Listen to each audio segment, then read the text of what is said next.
2025 Horror Oscars episode with my co-host Sonia Campbell. 2025 started off slow but finished off really strong. We go over the best horror of 2025 and we talk about some of the films we're looking for in 2026. A lot of cool stuff supposed to be coming out this year, so we shall see. But anyways, I hope you enjoyed this episode. After you're done with this episode, make sure you check out my fellow horsemen of the podcast Apocalypse, Everything Went Black podcast, Into the Necrosphere, the Necromaniacs podcast, Spitball Media, Eyeless Manifestations, and the Soul Knocks podcast. Don't forget to subscribe on whatever service that you use to listen to this podcast on, and don't forget to rate it. That definitely helps, and it's much appreciated. And once again, I hope you really enjoy this episode, and thank you so much for listening. All right, so here we are for another Horror Oscars, and this time it's the Horror Oscars of 2025. It's a hard thing to say, isn't it? Horror Oscars. Horror Oscars. Yeah, Horror I think it is hard. What do we ever like narrow it down to? We're kind of like the Horror Oscars, or like I thought we came up with something, but I can't really remember. Me either. But yeah, it's definitely a tongue twister. And before we were recording or whatever, I was saying how it was a bit difficult to narrow down the categories for 2025. To me, I don't think 2025 was the strongest year for horror. I think the year before that, 2024, was fucking kind of blew everything away. But there still were some, really good things that did come out last year. Interesting. I thought 2025 was a really great year for horror, especially looking at how there's so many nominations in the actual Oscars this year with horror films. Mm-hmm. And I had a hard time deciding between films from 2025 because I had several that I really enjoyed. They were all excellent. But I also don't really remember 2024 that well, except for Nosferatu. Right. Yeah, that's true. Yeah. 2025 or whatever, like the end of the year was good. Like, I guess it started off pretty slow. But there was one film which I've already mentioned before in my top 6 was Weapons, was like the one that really stuck to me. There wasn't many of those type films that really kind of haunted me, like in similar years. But so that's where I was like, well, it wasn't quite as strong, but it finished off good. The year finished off very well, so that was good. Yeah, definitely. Yeah, and I'm hoping for good things this year. We shall see. I've been really slack on my viewing so far. For this year, at least we know what we have Werewolf coming out at the end of the year. So no matter what, it's a good year. Yeah, and if that's going to be bad, yeah, there's no way. I mean, I'm not. Why even say that? You know what I mean? Yeah, I've seen doubters out there. I'm like, no, it's just not going to be bad. Come on. I don't think he's capable of doing anything bad, so that's out of the question. Right.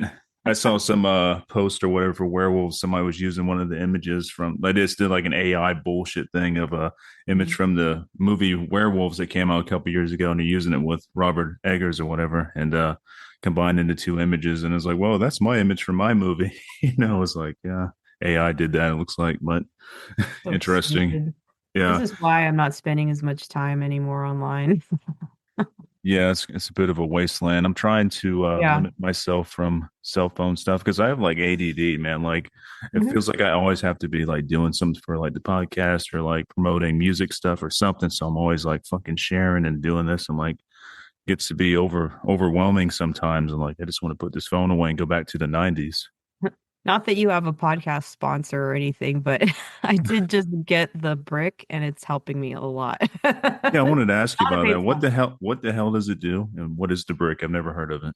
All it is a little device, and it just you have to physically tap your phone to it if you want to unlock the apps that you decided to lock. So I've locked all my social media apps, a couple shopping apps, and then if I really, really want to get back on those apps, I'll go and just have to go and physically like go to where I put it and unbrick it is what they call it.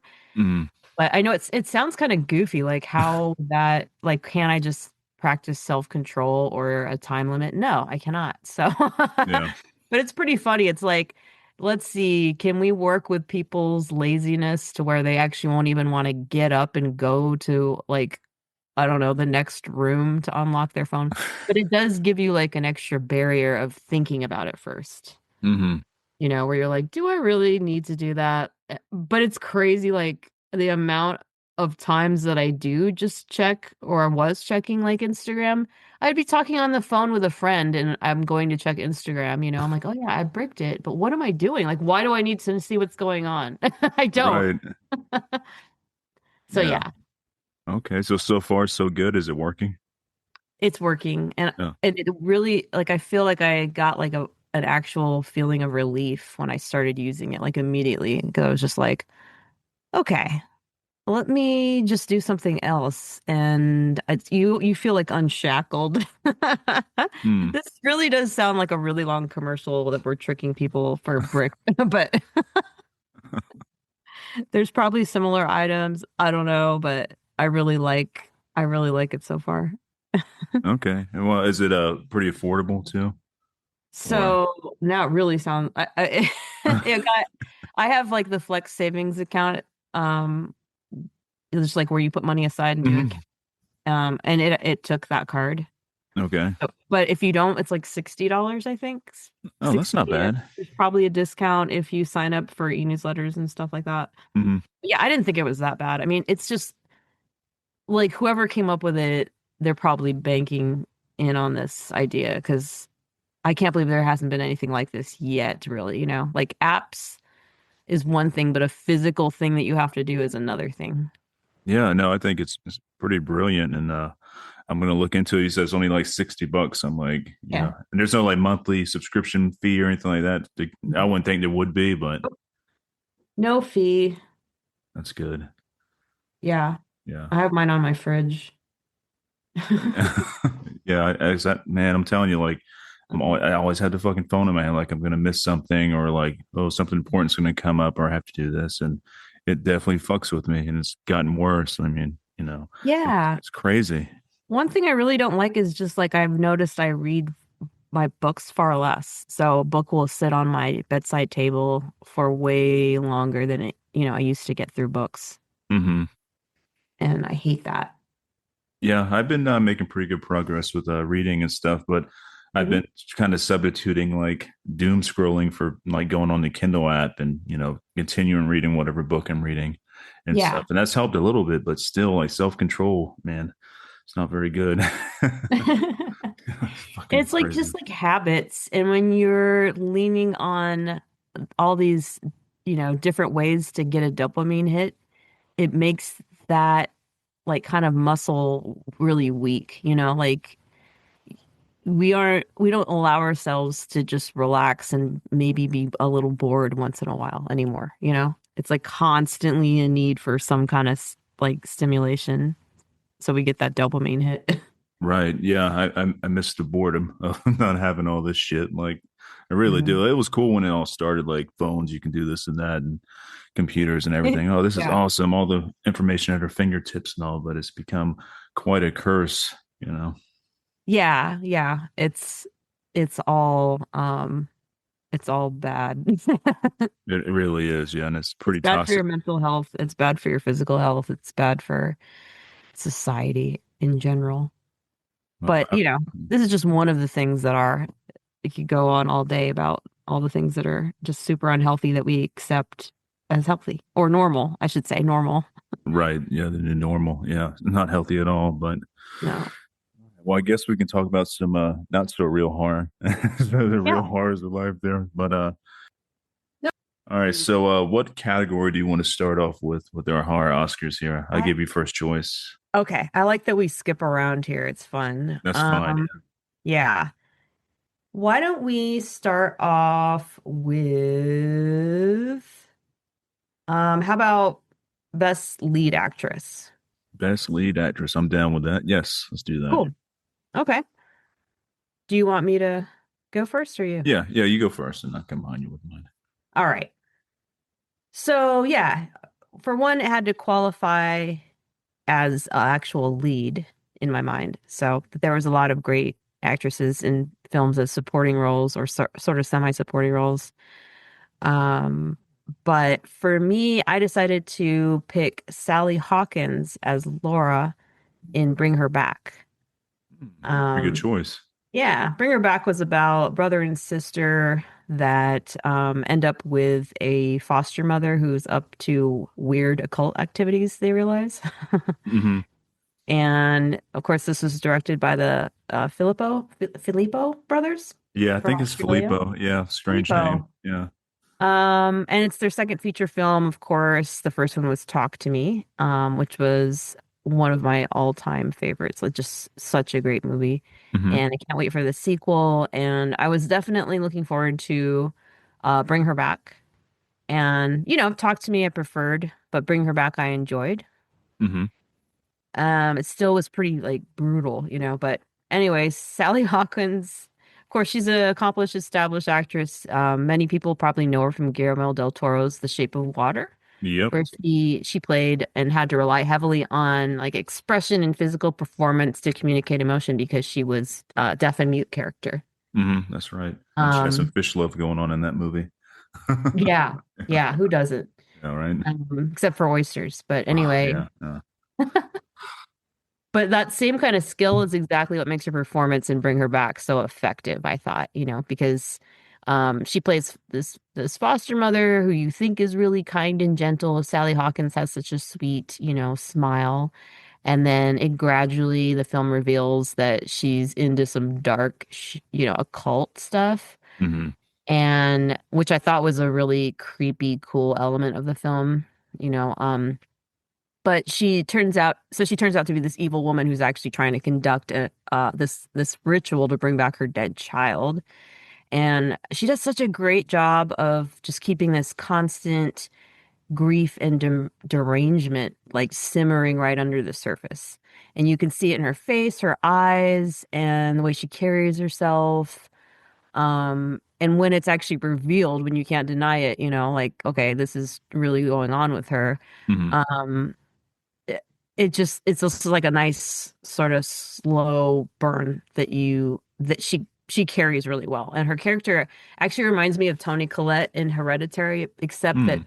I thought in a Hawkins played it in a much more subtle, toned down way. Hmm. Like you don't need a woman to be totally hysterical in order for a movie to be terrifying, or for the character to be terrifying. And I thought that Sally Hawkins really proved that. She doesn't go totally over the top, but she adds a perfect amount of uneasiness.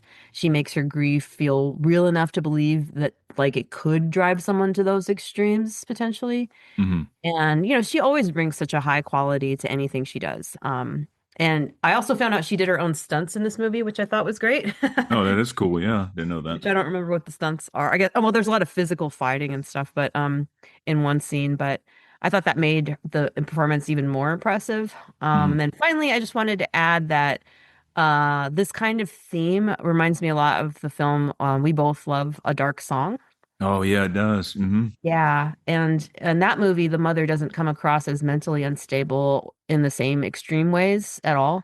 But it's still like that same grief-driven occult story about trying to bring back a child. It's really sad and creepy. And so, yeah, if anybody hasn't seen A Dark Song, definitely check it out.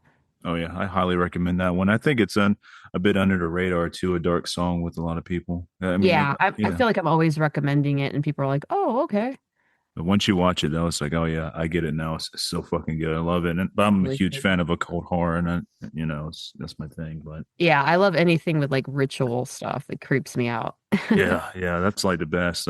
Yeah, that and like straight up monster movies are some of my favorites. But I think I might Mhm. lean more into the cult weird shit. But so yeah, for my favorite lead actress, also Sally Hawkins. No way. Right, yeah, yeah. I'm That was one of surprised. it was a last minute thing because I switched a couple things around. One went to lead actress, another one went like more of a supporting role. So I Uh-huh. switched them around a bit. But yeah, Oh wow. yeah, Bring Her Back was like my number three on my list for my top six of last year. I think I Yeah, really that's enjoyed it cool. and stuff. It was a hell of a downer of a movie, you know what I mean? It was heavy. Just there was no light in this movie whatsoever. And I knew that going into it, it was going to be dark, but it was definitely a downer of a film, but very very well done. And Hmm. she was great, but I also I like her a lot too because she had like a creepy thing going on with like Andy, the stepson, not the stepson, but the adopted son or whatever. Oh yeah. there was some weird shit going on there, energy wise, and like their Yeah. interactions was really fucking creepy. And she played that very well. And I don't know, Hmm. she was super sinister to me, and I thought she did a hell of Cool. a job. But yeah, Sally Hawkins. And also, is that the same is Sally Hawkins that the same name they use in Stranger Things with that one person? I stopped watching that a Okay. long time ago. I have no idea. You didn't miss nothing. The last season was pretty horrible. The very final season, yeah, you can go I've, ahead. I've Yeah, heard. yeah, Yeah. yeah. It could have been a 2 hour movie and been done. You know what I mean? But no, God, it was yeah, it fucking Sounded sucked. frustrating. Yeah, yeah. Sally Hawkins, great actress. I liked her in the Guillermo del Toro movie. That was like one of the first movies I ever did a review for when I used to do reviews on like shit. Google had some type of like free thing you could like put your reviews or just write shit and throw it up on there. I can't remember what it's called right now, but they don't have it anymore. But that was one of the first reviews I ever wrote was for a Guillermo del Toro film. Oh, And that's okay. yeah. That's so long ago now, and you can still find it online if you Google it, like Harwolf reviews or whatever it was calling it back then. So it's still up Uh-huh. there. It was crazy. I used to have a review site too long ago. Uh, what was it called? I forgot. I don't know. Horror something. I Uh, I reviewed music, films, and books. that's cool. I think you mentioned that before. How long did Yeah. you do that? How long? I don't know. I think maybe just like a couple years, but it Mm. started feeling it like homework, and I would get Yeah. a lot of stuff sent to me. And then I was just like, do I really have to read and listen to all this? And then when it was like friends or nice people that sent you something that you didn't particularly like, that was really hard for me. Yes. But yeah, I just felt like it was homework and I didn't want to do it anymore. It wasn't fun after a while, you know? It's like, oh, I have to read 5 books and Right. then listen to 3 CDs and then, also watch these movies. And I also reviewed a film and then one of the people in the film saw my review and got really mad at me. And I was like, yeah, fair enough. I Yeah. don't want to do this. This is not a great thing. Yeah, I felt the same exact way. It was like homework and like I did it for like Oh, maybe 2 or so years and I was like, man, and I was getting some really not so good screeners in and stuff and I don't want to be a jackass to anybody. yeah. That's not what I'm here to. I'm just here to like help promote your stuff and everything. But I was getting some really bad stuff sent to me. I'm like, I can't fucking watch this. Like made it halfway through. I'm like, I can't write about this. There's no passion there. Right. You Right. know, Like I'm the only like, thing I would say would be bad, and I just don't yeah, want to do there's that. plenty of other people that trash movies and all. I don't want to do that. I'm just trying to Exactly. help out. But the good thing that Yeah. did come out of all that stuff, I did get the screener for The Headhunter, which was my first ever Oh, screener. I fell in love with that movie. And yeah, you so that was did. the best thing That's of that. that's so cool. Yeah. Yeah. Fucking still love The Headhunter. Still, I still promote that one. Like I always recommend that. If somebody wants a cool, like dark sword and sorcery type movie. Like, especially on the budget, they did it on like budget of none pretty much. What they Right. made is insane. But yeah, great one. All right, so I guess I will pick the next one here since we just did lead actress. Let's go to hell, you want to go? Let's go best actor, best leading actor. Ooh, big one. Okay. Yeah, and I guess I'll go first on this one here. Right. Hmm. This was a movie I liked. It didn't make my top six. If I did a top 10, it would be in my top 10. But I always like to go top six when I do my things like 666, that kind of shit. But Yeah. but if I did a top 10, Sinners would have made it into there. But Sinners was a cool movie. I enjoyed it. Mhm. And I really enjoyed Michael B. Jordan. I think he should take the lead actor spot here for that award because Well, he is nominated in the actual Oscars, so see, I that's tried to avoid cool. that. I did know that Sinners was nominated, but I tried to avoid him a bit just for ours. Hmm. So that's good to know. But yeah, him playing two different characters and stuff, and just Sure. I mean, he nailed it. He's a good actor, anyways. I like him a lot, and yeah, this was a pretty Yeah, strong movie. he should be Black Panther, but they messed that all up. Yeah, right. Yeah, he's got more like the superhero qualities I to him, shouldn't say that. I mean, there's obviously circumstances that led to where nobody could possibly predict Right. that things would end up the way they did. But anyway, they could still probably figure it out in the multiverse. I'm not going to go down that road. We're talking Yeah, about horror. right. But yeah, Michael B. Jordan, he's great, great actor, and really love his role in Sinners. Sinners was a really cool like kind of a take on Dust Till Dawn, which I really dug. Was something Sure. totally different in the first half of the film, then turns into like a fucking all out horror movie towards the end. I like stuff like that, and both ends were pretty solid, especially the first half. I thought was really solid, and the acting was really well done and stuff. And yeah, he definitely to me he was like he definitely won this clear cut out of all the other options I could have taken here. So Oh, was that your pick or did you say no, that's my pick. Yeah, yeah, Michael. Oh, Yeah, okay. yeah, yeah, yeah. Sorry. I thought you were saying like he was like someone you wanted to mention, but it wasn't Oh your no, no, no. What I was mentioned is like Sinners would have made my top 10 list, but you know, for what? if I did my top 10 favorite of last year, Sinners would Oh, have been on just there. film Yeah, overall? right. Gotcha. Yeah, yeah. But he's like the best actor like of last year by far. So yeah, he's my top. He's my pick. He's your pick, yeah. Yeah, yeah, yeah. My pick is actually interesting because technically not a lead actor in the film, but I don't see why he wouldn't be, and that's Jacob Elordi as Frankenstein. So what's interesting is like he is nominated for Best Supporting Actor at the Oscars for his part, but Hmm. no, he led the film. It wasn't Oscar Isaac. You're It right. was Yeah. Jacob Elordi. Hmm. So I think that's kind of strange because he absolutely led the film. Although Oscar Isaac was fantastic as Victor Frankenstein, Hmm. but the creature has always been the lead role in Frankenstein, period. Yeah. Right. Like we all know that. We don't go around talking about Victor Frankenstein. Like, I love Victor. Look at my bust of Victor. Look at my Victor t-shirt. No, it's the creature, you know. Hmm. Anyway, but I thought Jacob Elordi, he just fully embodied the monster in a way that felt, it was very physical, it was emotional, it was completely immersive. All of his choices with his movement, his tone of voice, his ability to express these intense but stifled feelings of being misunderstood and being an outcast, being rejected by the world, they were Hmm. just incredibly effective. And he made the creature feel like a being of nature, which I loved how he did that performance. It also highlighted the theme of like, this monster, quote unquote, is often just revealing what is actually truly monstrous about humanity. And I also really respect the work he put into the role. He studied Japanese Buto dance, which is known as like this undignified poses and really dark themes. And he also studied Mongolian throat singing to Hmm. capture the creature's mannerisms and presence, and the vocal part of that, which that was awesome. Hmm. But kind of like that kind of commitment, it really showed up in his performance. You can just tell he wanted to do justice to the character.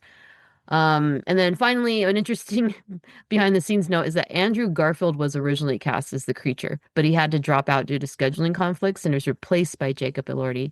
And the makeup team had spent 9 months crafting Andrew Garfield's look as the creature, and then they only had a few weeks to rework it for Elordi in time for filming, Hmm. which, makes what they achieved even more impressive. Yeah, that's interesting. Isn't Garfield a shorter fella or I this? mean, compared to Jacob Elordi, who isn't?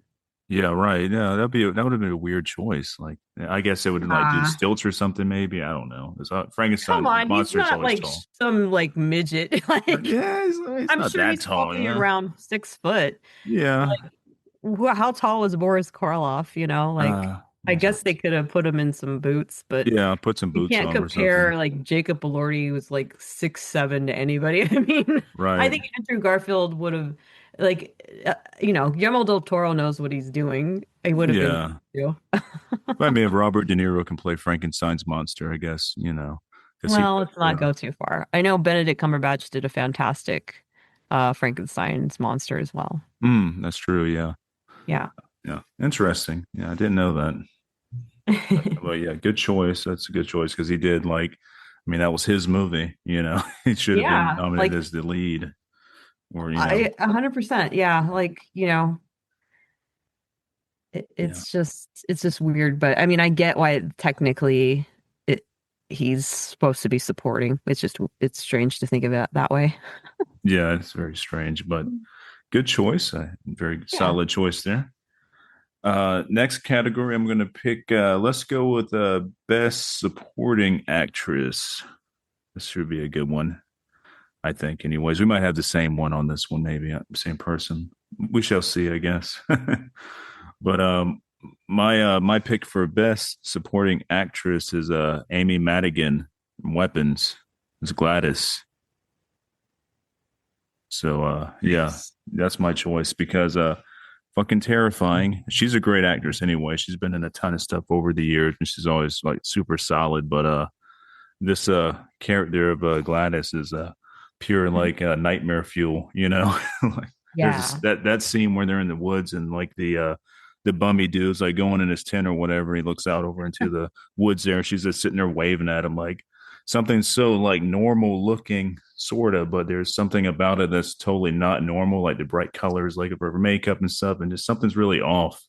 It's like a human trying to, I mean, a monster trying to play human or something, trying to look, superhuman or whatever. And yeah, Yeah. she was just fucking terrifying, man. And yeah, It awesome. reminded me of Nick Cage in what was that, Long Legs? Yeah, yeah, exactly. That definitely similar vibes. Like they could team up and make an ultimate horror movie like this, have Gladys and Long Legs, you know. But yeah, total same vibes. I think that's what Hmm. got me with this. I love this movie too. This was my number one of last year was Weapons. So Uh, yeah, but Gladys, and also I've heard they're doing a a prequel that's going to prequel. be like, yeah, showing how what Gladys was back in the day, like how she became what she was. Because I Yeah. know the director originally didn't know whether to make her a creature that is posing as a human or Hmm. more of like a witch type thing. I think he kind of went down the middle with it. You know what I mean? So. Yeah. Uh, Totally. I rewatched it not long ago, Weapons, because it's on Max. And mhm. yeah, I really enjoy her performance. And again, that whole like witchcraft, ritual is really an awesome thing, an awesome element in a film. I love it. Also, one other thing too about her performance there reminds me a bit, well, a good bit actually, of my grandmom. Oh, uh, really? yeah, on my dad's side, she's passed away a while ago, but she was never really, very good grandma, I guess you would say. But Aw. she was had a very similar look to Oh, yeah. Gladys, yeah, and she That's wore like so she did like funny. wigs and stuff too because she would like pull her hair out and stuff. Oh, And yeah. oh, she Was was her very dark, lipstick very all bright? yeah, bright lipstick, like really bright, like eyeshadow and stuff. Very Oh, yeah. vibrant with that. But like, she was very like decrepit looking, even back before she got super old. She was into some weird things, like she had like this whole like medical thing, like hypochondriac, I guess you would call it. And Hmm. she would always self-diagnose herself, go to the hospital, come back with like a missing pinky or something, had it cut off because she thought it was cancerous and stuff. And What I the guess back hell? then you can get away with shit like that. Yeah, Cut my pinky off, please. dude, yeah, she was into some weird shit, and my bandmates got to meet her, my Oh, from my really? former band, yeah, because they never believed all the stories I told them until they met her. They're like, okay, I believe you now. Like, yeah, what the fuck? I'm like, I told you, but yeah, there's similarities there with Gladys and her, so I think that's what Oh, scares wow. me too, because she was a very frightening lady. Yeah, creepy shit. Yeah. Yeah. Well, okay. So my best supporting actress is my pick is Haley Steinfeld from Sinners. Oh, Uh, good pick, good pick. And so she, I remember her from like Maddie Ross in True Grit. That's when I Hmm. first saw her, little girl, and then also the series Hawkeye, she played Kate Bishop. But yeah, in this film, she's just like totally different than I've ever seen her before. So Mary is a multiracial woman in the 1930s Mississippi Delta who grew up with the Smokestack Twins. We just talked about Michael B. Jordan playing those guys. Hmm. And she gets pulled back into one of their I can't remember which Smokestack twin it is, but one of the Stack's lives. She's involved with one of the guys. Yeah. Um, and before, you know, she realizes like I need to get out of this guy's life. It's too late. She gets involved and finds herself transformed into a vampire after being bitten by Remick, the Irish vampire guy. So, her story becomes like kind of an emotional core of the film, her as well as the other Smoke twins love interest. She's, by the way, is nominated as a supporting actress. Mm.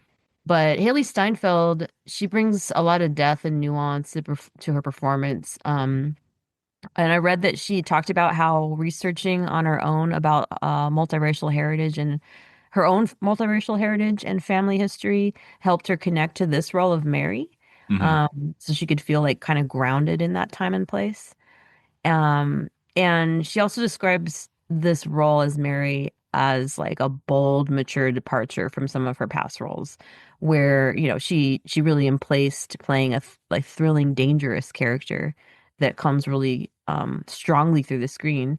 And I really do want to hone in on this point of it being a mature role and a departure because this performance in Sinners seems to have surprised a lot of people because I don't think anyone has really seen her, this way, this side of Hmm. her yet, this womanhood, this sultriness, like a sassiness. And Hmm. her character showed the audience a side that like has not been apparent before. And I think it's really awesome because this could be a big turning path in her career where, you're going to start to see her in a lot of different kinds of roles. And because I think before Sinners, at least me, still thought of her as like a young girl, and now it's like she's all grown up. Right. Yeah, definitely a super strong performance. That's a good choice. Hmm. Yeah, I really dug that. Plus, she Was spit in someone's mouth, and everybody went nuts. oh yeah. There was this whole debate about if it's gross or not. I'm just like, you know what? This is why I don't need to be on the internet anymore. See, exactly. That's why you need the brick. You need to sponsor the show. I'm like, hey, brick. Yeah. Yeah, come on, Brick, sponsor Yeah. this podcast. Come on, brick. But yeah, yeah, I dug that. The thing with Sinners, like how this one was done and stuff, like it's not a bad choice to be a vampire. I mean, you know what I mean? That's never a bad choice to be a vampire, but especially in this film, like that when they flash back, I mean, they flash forward at the very end and like in the 80s, I believe, like at the Yeah. jazz club and stuff, like, dude, they're living their life just fine and fucking, looking cool as shit. Like, I like what, suppose hey, I'd want to still eat and drink and see the sun, even though I act like I don't. I guess, yeah. But still, I mean, Can't be there's so all many. that to be around on Earth forever. Yeah, you could see some shit though. It'd be interesting. Like, yeah, I can't die, and you could easily get rich by just like bleeding fucking like super rich people. I Stealing their would shit. probably pull a Lestat and dig a hole in the swamp somewhere and just sleep for like a century. Like fuck everything. And yeah, you could definitely do that. I don't still want to be around people and stuff, so I would still, Yeah, I won't. Yeah, but that's I what's still want. that. Yeah, that part would still be around people alone. But like, say you could. I know this might be a thing, could be a thing in a movie later down the line. But what about vampire animals? They can live forever with you, so you pick your like companions and stuff. Like you have a I wouldn't vampire want to cat. subject to a poor animal an eternal life on this planet. Yeah, I can see that too. I don't know. There's the pluses and Bunnicula. minuses for that. Yeah, yeah, Binocular. Yeah, I read that when I was in like elementary school or something. I Yeah, still have that book. It's so cute. I mean, it's I some. bought it again. I don't have the original when I was a kid, but I love Bunnicula and that little cartoon. Yeah, yeah, that was good stuff, man. That brings back the memories. I think that was like one of the starts of my horror journey was like reading stuff like that when I was a kid. So it's cool. Hmm. I'm glad it exists. Yeah. All right, let's see. Let's go ahead and do let's go. You want to do a best creature? You down with that? Sure. Yeah. Okay. Well, best creature, I did have another movie that was a pick Uh-huh. for this, which would be obvious, but I kind of went a little bit more left with this movie. Okay. I probably went obvious, but yeah, what did you pick? All right. And this one grew on me. My first viewing of this film, like I liked it, but I didn't love it. And I still don't love this movie. I think it's a great movie. It's good. And it's Uh-huh. got a bit of a haunting thing going on with it. But it's The Creatures from the Keeper. Oh, I didn't see that one. I've been seeing the poster come up on my Prime, but yeah, I didn't see that one. So I don't know anything about it. It's good. Going not knowing anything about it, besides what I'm Okay. about to say now about the creatures, which I won't give too much away. I'm just gonna say they're designed very well and Uh-huh. definitely they're creepy, very insidious, not your typical creature design, I guess. It's more like this film here is like kind of Japanese horror inspired, and the Okay. creatures kind of reflect that too. And there's multiple ones, so they all have like these different Oh. like attributes and all like going on. One has like a stretchy part to them. I would say what part stretchy. One's got some fire things going on with it, like you Is know. it practical or CG? Mostly all practical. It's probably a little bit of CG Oh, thrown in there, but it looks like mostly practical to me. like But there's puppets no, or not puppets. No, there's like people okay. Oh, acting and cool. stuff. Yeah, Oh, cool. but this film was done by one of my favorites, Osgood Perkins. I love his shit. But Oh, yeah, okay. and I think he did this one right after he got done doing Long Legs. He went straight to this, and Oh, this kind of flew under the radar a little bit too yeah. because so much Did. shit was coming out when this came out. But it's good. Could It's be. got Tatiana Maslany in it, who's an awesome actress. Mhm. So she's in it, and Rossoff Sutherland, which I don't know too much about, but I know his voice. Like he's got a very distinct voice. And One of the Southern ones. is he a sub? Is he? It might be. I mean, Is he? what is his first name? His name is Rossif, Rossif. Let's see if he's if he's Kiefer's. He doesn't look like none of Oh them. yeah. I've seen him before. Actually, he is Donald Sutherland's son. No shit.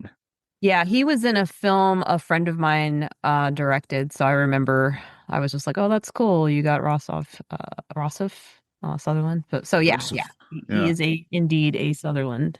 Okay. Yeah, I didn't really think about that. So just Yeah, now, like, was I he? think he's half brother to Kiefer. Okay. All right, well that makes sense. But yeah, this is a great movie, and I think this one's streaming. Well, you have to rent on Prime right now. I thought it was streaming somewhere, but it's like Mhm. $5.99. It's definitely worth the rental and stuff. Okay. It's good, and it's a very slow burn, moody movie, and you don't really get the whole creature effect till the end, but they're kind of there Mhm. throughout the movie, just like noises and stuff, and then the final reveal is pretty good. Okay. But yeah, I recommend that one. That was my best creature take or whatever. Like I think I know which one you're going to choose because probably one I was going to choose. So yeah, so we'll go with you now. Okay. Yeah, I chose the creature from Frankenstein. Yeah, that was my original pick. Yeah. Yeah, I know it's obvious, but Yeah.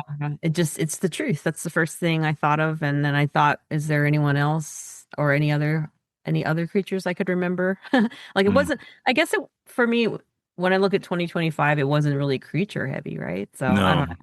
Maybe more in the independent horror films, but like I said, I didn't really watch a lot of unfortunately indie horror films last year. Yeah, even in So that, there wasn't a lot of creature stuff going on. okay. Yeah. Yeah. So for best creature, Jacob Elordi is Frankenstein's monster. And just to touch on a few other points I didn't mention earlier is with best actor. The fact that he physically committed to this role. I wanted to touch on the makeup. He spent 10 hours in the makeup chair for the Yikes. extensive creature makeup. And to make those early call times, he'd sometimes arrive to the makeup trailer as early as 10 p.m. the Mm. night before, Jeez. stay up all night. So Mm. imagine that. You go to work the night before. Yeah. It'd be horrible. But Guillermo del Toro said that he came to believe that Elordi was like a superhuman because he never once came to him and complained. Never once did he come up to him and say, "I'm tired, I'm hungry, I need to go home." And he was putting in 20-hour days.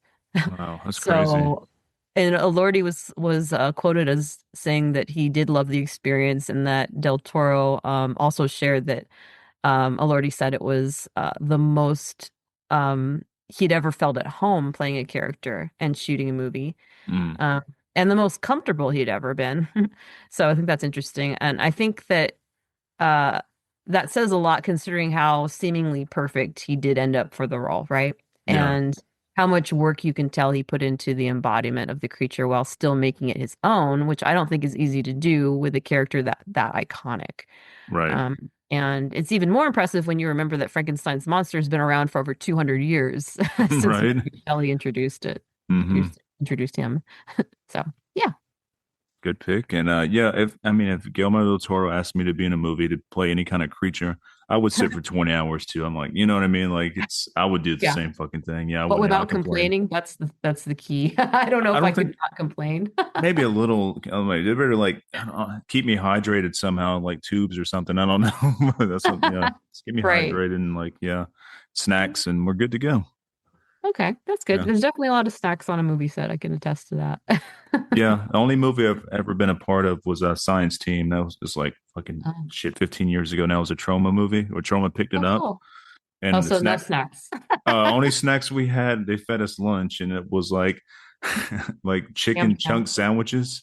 Like it was just Oh like random chunks of God. like yeah, yeah. I'm like, this is lunch, and it was on like paper plates and stuff. And Nice. yeah, it was like 120 degrees. It seemed like we are filming out in Oh, Virginia in the middle yeah. of summertime. We're all wearing like burlap outfits because the outfits they made for us are made out of burlap. They're like supposed to look like scientist outfits, and they were pink. Oh my And they're gosh. made out of fucking burlap. So it was so goddamn hot. We're running in the woods, literally running multiple takes of running scenes, man. I'm only like an extra, Hmm. and I did have my head explode in that movie, supposedly. I've never Nice. actually watched it. Oh, It's I that bad. understand. Yeah. Yeah. I had to do like a prosthetic makeup on my eye. They threw like a, fake eye thingy on me because my head was supposed to blow up, and I had to spit out a bunch of fake blood, which was made with chocolate syrup, which was awesome. It tasted great. So that Oh was cool. God. Yeah. Like we'll just fix the coloring in post. Yeah, exactly. I think Was that, it I in guess, black and white? That's just like I don't know. It was Keller. Yeah, it was Keller movie. Yeah. I don't okay. know how they pulled off. And then, like I said, never seen it. And I know Trauma picked it up and never got no credits on Internet Movie Database, which I thought I was supposed to get credit Did for you that. get That would have any been pay? cool. No. Okay, that sounds No. right. Yeah, I nothing. mean, Yeah. here's this deal with trauma. We all know what the deal is. And like I had a friend that used to work there as like a pretty high up person at the New York, I don't know, building, I don't office. And I remember him saying, I gotta go up and fix the roof. And he just like used his chewing gum to plug a leak. Oh, shit. That sounds about right. Yeah. Yeah. And Lloyd Kaufman many years ago was at the Loft doing like a Q&A and showing Toxic Avenger, which is really fun. Hmm. And I asked, based on my friend at the time that worked there, because I was like, I'm going to ask a question at the Q of A. What should I ask? And my friend said, ask him what he would do with a budget of $1 million for a Hmm. film. And I asked him, and Lloyd Kaufman said, I would make 8 really good movies. He was Damn. like dead serious. But you gotta love it. Oh yeah, I do. I dig Trauma. They're on my favorite movies, but I love what they do. How they do Mhm. it and stuff. Also, what'd you think of the? Have you seen the new Toxic Avenger? Not yet, no. I didn't like it. I wanted to like it. I started off like the first 5 minutes, like I Mhm. was, oh, this is gonna be great, but I did not like it. No, no, I did not like it at all. It's just Okay. boring. I don't know, but it's what it is. It might be for some people, but not for me. Yeah, I had a friend that she like me likes to see a lot of films in the theater, but she enjoyed it. Yeah. But I just don't know because like if I'm watching it at home, it's a different experience. So yeah, I don't know how I'll feel, but I haven't really felt like watching it yet, even though I love Peter Dinklage. Yeah, he's awesome in it, but it's just like, but it's still like 10 times better than the Carpenter's Son that came out last year. So you haven't seen that, have you? No, that doesn't look good. Oh, I took that for everybody. Like I was telling somebody else about that. Like I watched it for everybody that doesn't have to watch it. Like only reason I checked it out because I heard about all the blasphemy in it and stuff. It was like, and the trailer kind of alluded to It's, like there being like some creature shit going on and stuff in there and stuff like that. But not really. It was it boring as fuck. sounded good, but based on the like what the plot was. But then I was like, ooh, this looks bad. So I just decided not to watch it. So fucking boring. That was the biggest thing. It was boring as fuck. I'm like, where's the blasphemy at? I mean, what's all the fuss about here? Where's like Nick Cage screaming with the blood all over him? I never really saw that. Wow. Like, So it's just hype. yeah, Yeah. that's hyped up. Nick Cage was good in it. I mean, as good as he could be. Yeah. He said he starred in this one supposedly. I don't know if this is right up, quotes or anything, but from what I hear, he wanted to be in this movie because he couldn't get a role with Eggers. So he's like, well, I'm going to show Eggers that I can do this kind of acting, and maybe he'll put me in one of his movies. So this is why he did this. Wow. Yeah, That's interesting. I find that very yeah, that's really intriguing because I could see, Robert Eggers has his guys, his go-tos. yeah. So, hmm. I think you could fit in that universe, though. I really do. I do too. Yeah. Yeah. Yeah. So yeah, Robert Eggers, if you're a listener of this podcast, which I know you are, put him in a movie. Sponsored by Brick. Yeah, brick for all your brick needs. yeah. All right. So since we did creature, let's go ahead and Yeah. do best effects. Okay. I'll let you go This down. is the one where we both weren't sure yet last as of Yeah. last night, but okay, what do you got? All right. I'm going with overall for best effects is because like especially the VHS sequence and stuff in the beginning of this movie. Bring Her Back is going to be my Oh, choice. nice. That's a really good one. Yeah. Yeah. I didn't think about it for some reason, but it actually does have a lot of really cool effects. Like when the kid is chomping on the table, like that's a good Yeah. effect. Oh yeah, with the teeth and yeah, fuck yeah, that's a great one. Yeah, Yeah, a lot of good practical stuff there and a lot of real nasty definitely. stuff, which I really Yeah. dig.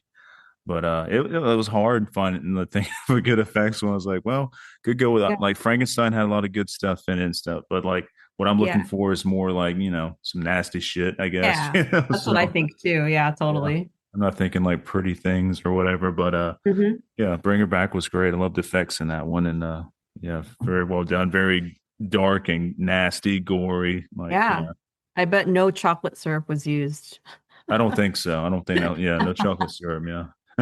I respect a good, bright, beautiful blood with the right consistency, but I know it's hard sometimes when you're on a budget. Yeah, yeah, definitely not chocolate syrupy look to it. No, Just don't it do it. was good Yeah. blood. Definitely good blood in Bring Her Back. Yeah. Trying to look up and see who did the effects on this one.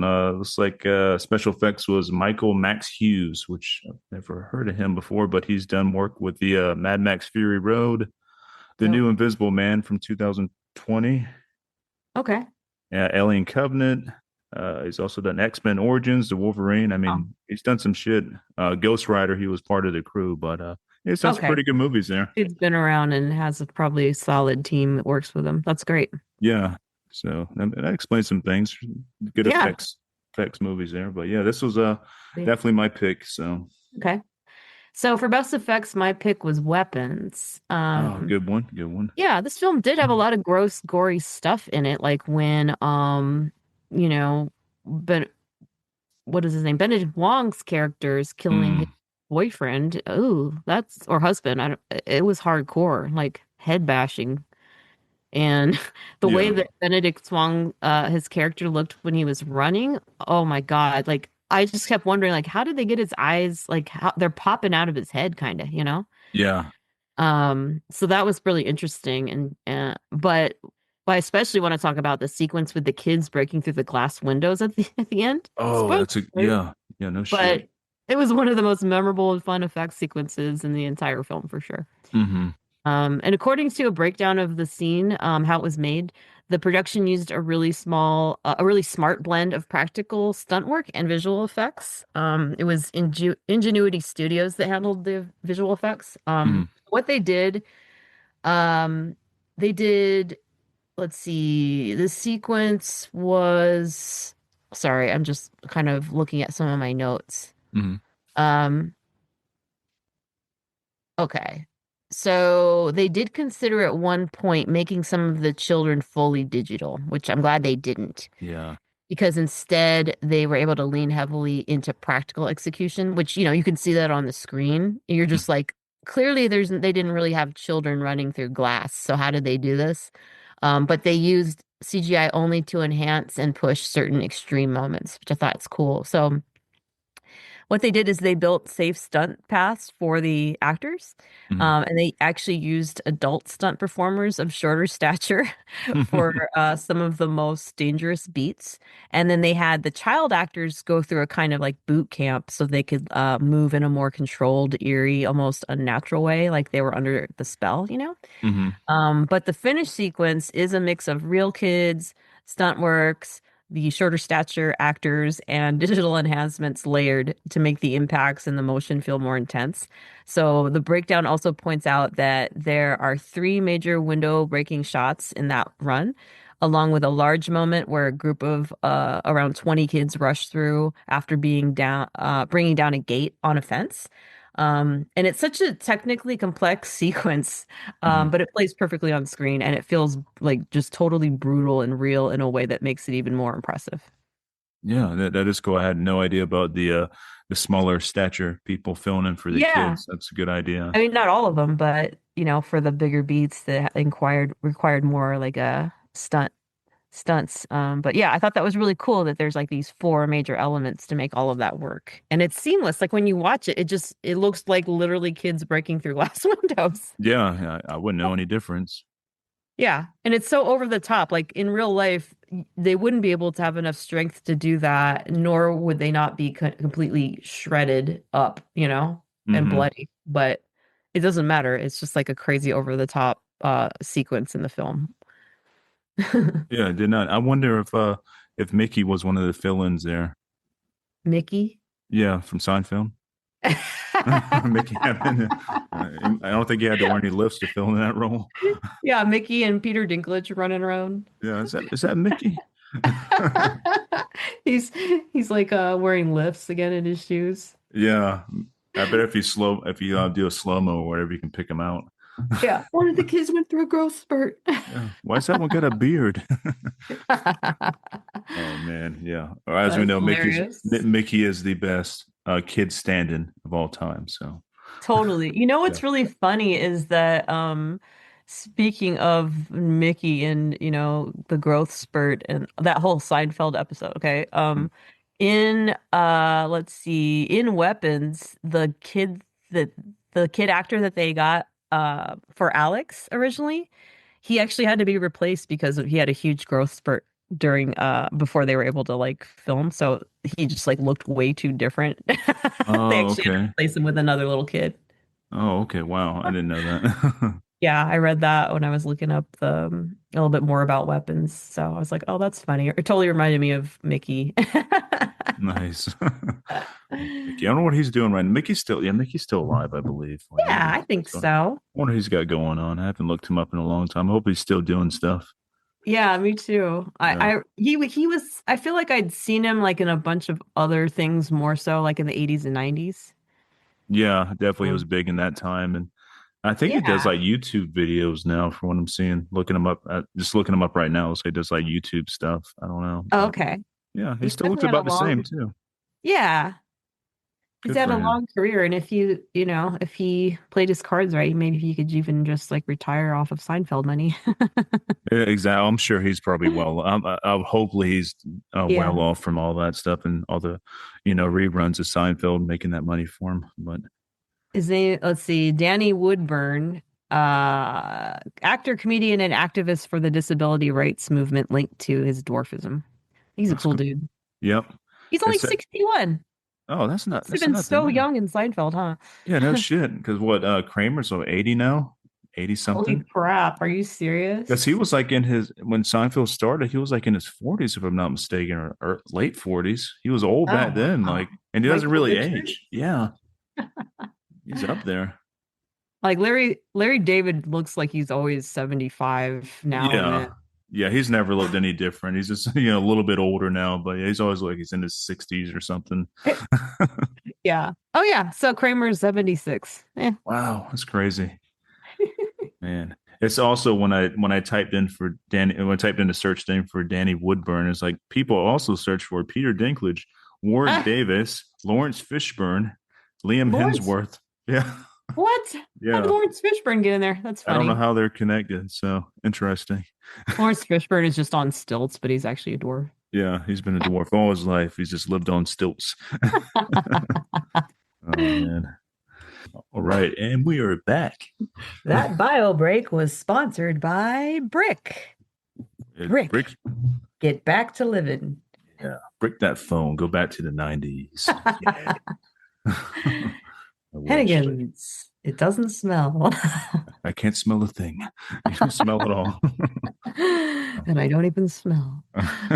Oh. All right, so we're gonna get into best hair and makeup. Yes, best hair and makeup. Do you want to lead this one off? Yes, I nominate myself. No, let's see. I chose the hair and makeup team for Frankenstein. Okay, that's a great choice. Yeah. Yeah.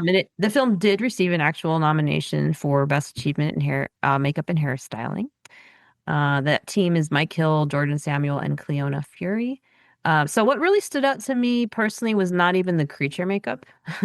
Mhm. Because, that of course is obvious and it's beautiful and, looks interesting, like patchwork, very kind of clean in a way, strangely enough. Mhm. But what stood out to me most in the film in terms of hair and makeup was Mia Goth's hair and makeup styling. Yeah. Because they made her look so just soft and elegant, and her look was so beautifully crafted to not only fit the era, but the Gothic theme. And in a way, it gave her so much more like grace and beauty. Mhm. Like we've seen her in these other roles that are kind of more like, I don't know, smutty or whatever.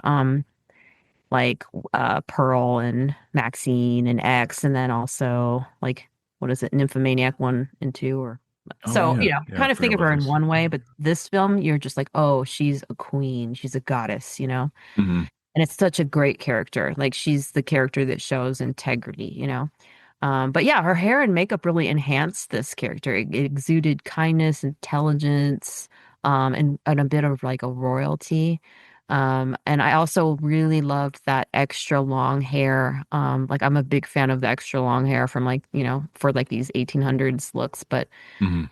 it just perfectly they matched that weird kind of muted red tone that the Bride of Frankenstein from the classic film had. Mhm. It's black and white, but if you see a colorized picture of it or a color, like I don't know, like Guillermo del Toro has an actual like life-size statues of the bride and Frankenstein, and the hair is a strange uh orange red color. Mhm. And so it's such a cool uh detail that they chose to make sure that it was that exact same tone of red. Mhm. So I thought that was awesome. Agreed. Yeah, Yeah. that's a good choice, and that's also going to be my choice for best Oh, hair and cool. makeup. Yeah, I mean that's kind Yes. of an obvious choice there too. Like everything you said there, like all my same reasons and stuff, and just everything was very well done. Mhm. Very, very it's Intensive. yeah, very yeah, super intense and this I don't know, this yeah, it was nice. And they did a Yeah. great job with that. I don't have too much to say on hair and makeup that you haven't already said, but yeah, all good. Yeah. It's not usually my like Not your number one specialty, thing. hair and Yeah, makeup. yeah, not really. Yeah, so You don't brush your hair and do some makeup every day. I brush my hair, yeah, but Brush your hair. yeah, you got Yeah. to. Yeah, I'll be Yeah. like, I wake up in knots, man. My hair's like That'd be past my crazy. ass. Like, yeah, it's I've great. seen people that don't brush their hair How? regularly, and I'm like, How? what are you doing? Oh, it What are feels you nasty doing? too if you don't brush your hair. Like you feel the knots and everything. Like I can't deal Yeah, with that shit, man. No. it's gross. Yeah. Take a cue from Bride of Frankenstein and brush your hair. Yeah. Yeah. These damn people non-hair brushers, like what's wrong with you? You're disgusting. Yeah. Yeah, I would get dreadlocks if I didn't do that. It'd be horrible. I can't. No. Nothing wrong with intentional No, dreadlocks. no, but I don't want if I don't Unintentional? want them, yeah, unintentional. Fuck no. I got enough weight on my hair now, on my neck now. Like, yeah, my Yeah. hair's like 20 pounds. I'm starting to actually get neck pains and stuff. So Oh I man. might have to take a few inches off. Yeah. You're gonna get like a bob, a nice blonde bob. Oh, hell no. I did try to dye my Painful. hair red when I was we played our first live show a long time ago. It was probably like in my teens still, maybe early 20s. But I was like, yeah, I'm gonna have fucking blood red spiked hair. So I want to get my hair dyed blood red and I have brown hair naturally. And the shit Oh turned out no. blonde. It just turned out blonde. I paid like Blonde? Oh 100 something. Yeah, God. it was like a dirty blonde. I'm like nowhere near red. I'm like, fuck. What the Yeah, heck? yeah. So I had like a blonde like tint in my hair for a couple months after that because they had That's bleached it and stuff first, and yeah, what a mistake. oops. Fucking crap. I went through my phases of that. Like I had like a devil lock for a while because I thought that was cool. Like I Oh never had the man. right hairstyle till I was in my mid 30s. I was like, I'm growing this bitch out, There you and I was go. like, You I can't go should have had it wrong. like this forever. This is me. This is me. Yeah. you I've know. gone through lots of different hairstyles too, and lengths and dumb haircuts that look terrible, like and every color, I think. Yeah. Pretty much every color. Yeah, see, I've And never they messed all with look colors and bad. stuff. There But yeah, I'm like, no, I'm just gonna grow it out, keep it black. That's it. you go. That's simple and effective. It works. It's Yeah, fantastic. Yeah. yeah, yeah. But yeah, that's yeah. Long hair is the way to go. And no carrying cuts. Those are worse. Oh no. Yeah. Ugh. All right. Let's go since we did best hair and makeup. Let's go to best wardrobe. I think that's a fitting category Oh for this. yeah. What Yeah. did you pick? All right. I'm going left field with this one, but I still think it's a very like good pick in my opinion. I'm going with the ugly stepsister.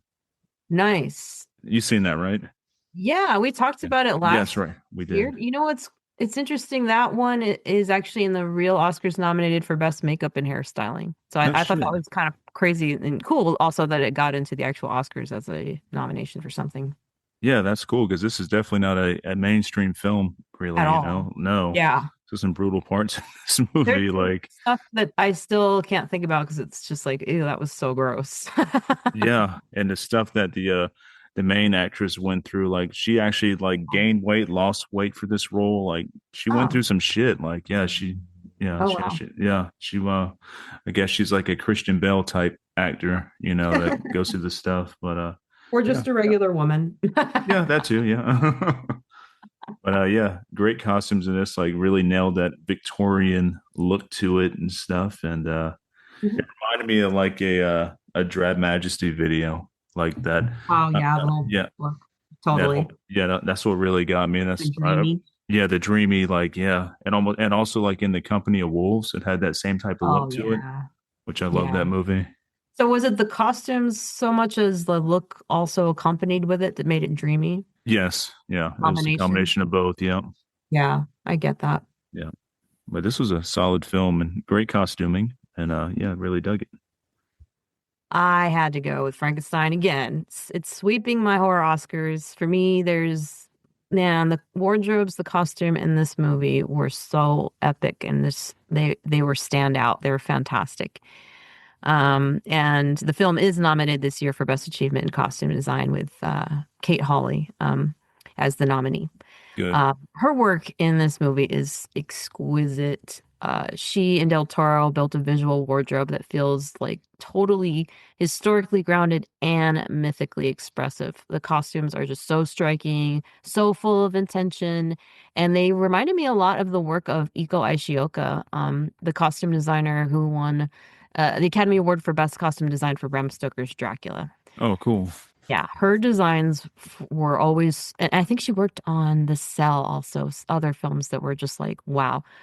Her designs were bold, symbolic, and unforgettable. Like, Mhm. in a very similar way to Holly's design in Frankenstein. They just elevate the film's world, not just, it goes above and beyond the actual period accuracy. It gives the characters depth and personality. Like, Mia Goth's gowns, oh my God. Like that Mhm. those choices just they give that character all the qualities I mentioned earlier that Mia Goth exuded in her character, but they just elevated it, it all seamlessly fit into this epic gothic story. And the costume designer's use of those rich fabrics, layered textures, and all of the color symbolism I just love that it helps communicate the emotional arcs and themes in a way that feels really tactile and lived in. Mhm. And also, also like a little bit over the top, or maybe even a lot over the top, which I love. I love just kind of like pushing the art department, in terms of like really going for it and then amplifying it. Like Robert Eggers' team does the same thing. But all of this makes the costumes feel like another character in the film. Each piece has intention behind it and supports the storytelling in a way that's both beautiful and super just deeply resonant. I totally agree with all of that. That would have been my second choice. Actually, it's kind of tied with my choice. I just kind of went the other way because I figured you'd pick Frankenstein because I was going to pick it too. But so Yeah. yeah, good choice. All right, let's hit on let's go best villain. Best villain. Yeah, Yeah. that's an easy choice. I'll lead this one off because it's I've been Okay. talking about this movie the whole episode pretty much. But we're going with Okay. Gladys from Weapons, best villain. Yeah. I mean, yeah, she's fucking terrifying, and she's the kind of thing that you have nightmares about, you know. Yep.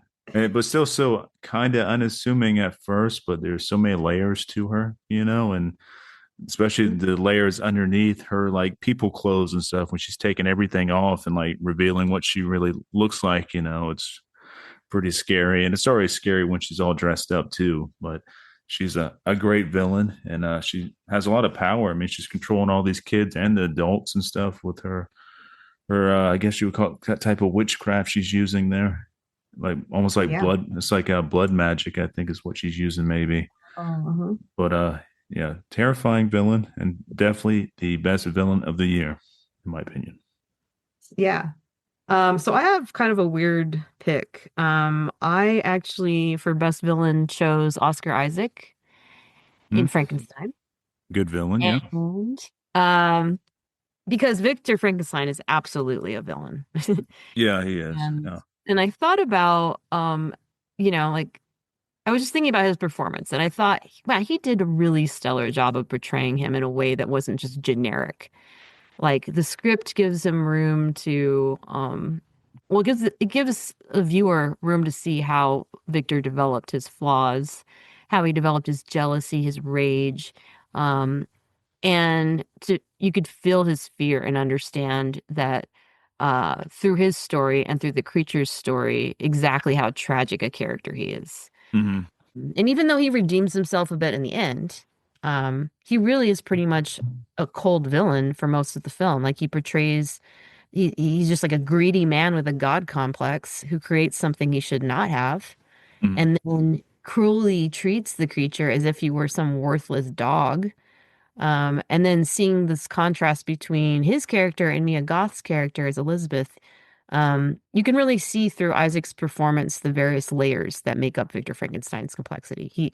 He strongly believes in science, in medicine, and trying to come up with innovative ways to enhance the field of medicine, but he has zero respect for life, in actuality. Yeah. He doesn't think of it as something special. And he doesn't realize that until he goes through the full journey of the film, where he finally realizes what he's done and how he affected something, that he created. But I really liked his version of Victor because at first he seems like this exciting, dashing man, you're like, oh, cool. And then maybe like he has redeeming qualities, but then when he turns and you start to see who he really is and his uglier sides, I just felt like Oscar Isaac really captured those subtleties.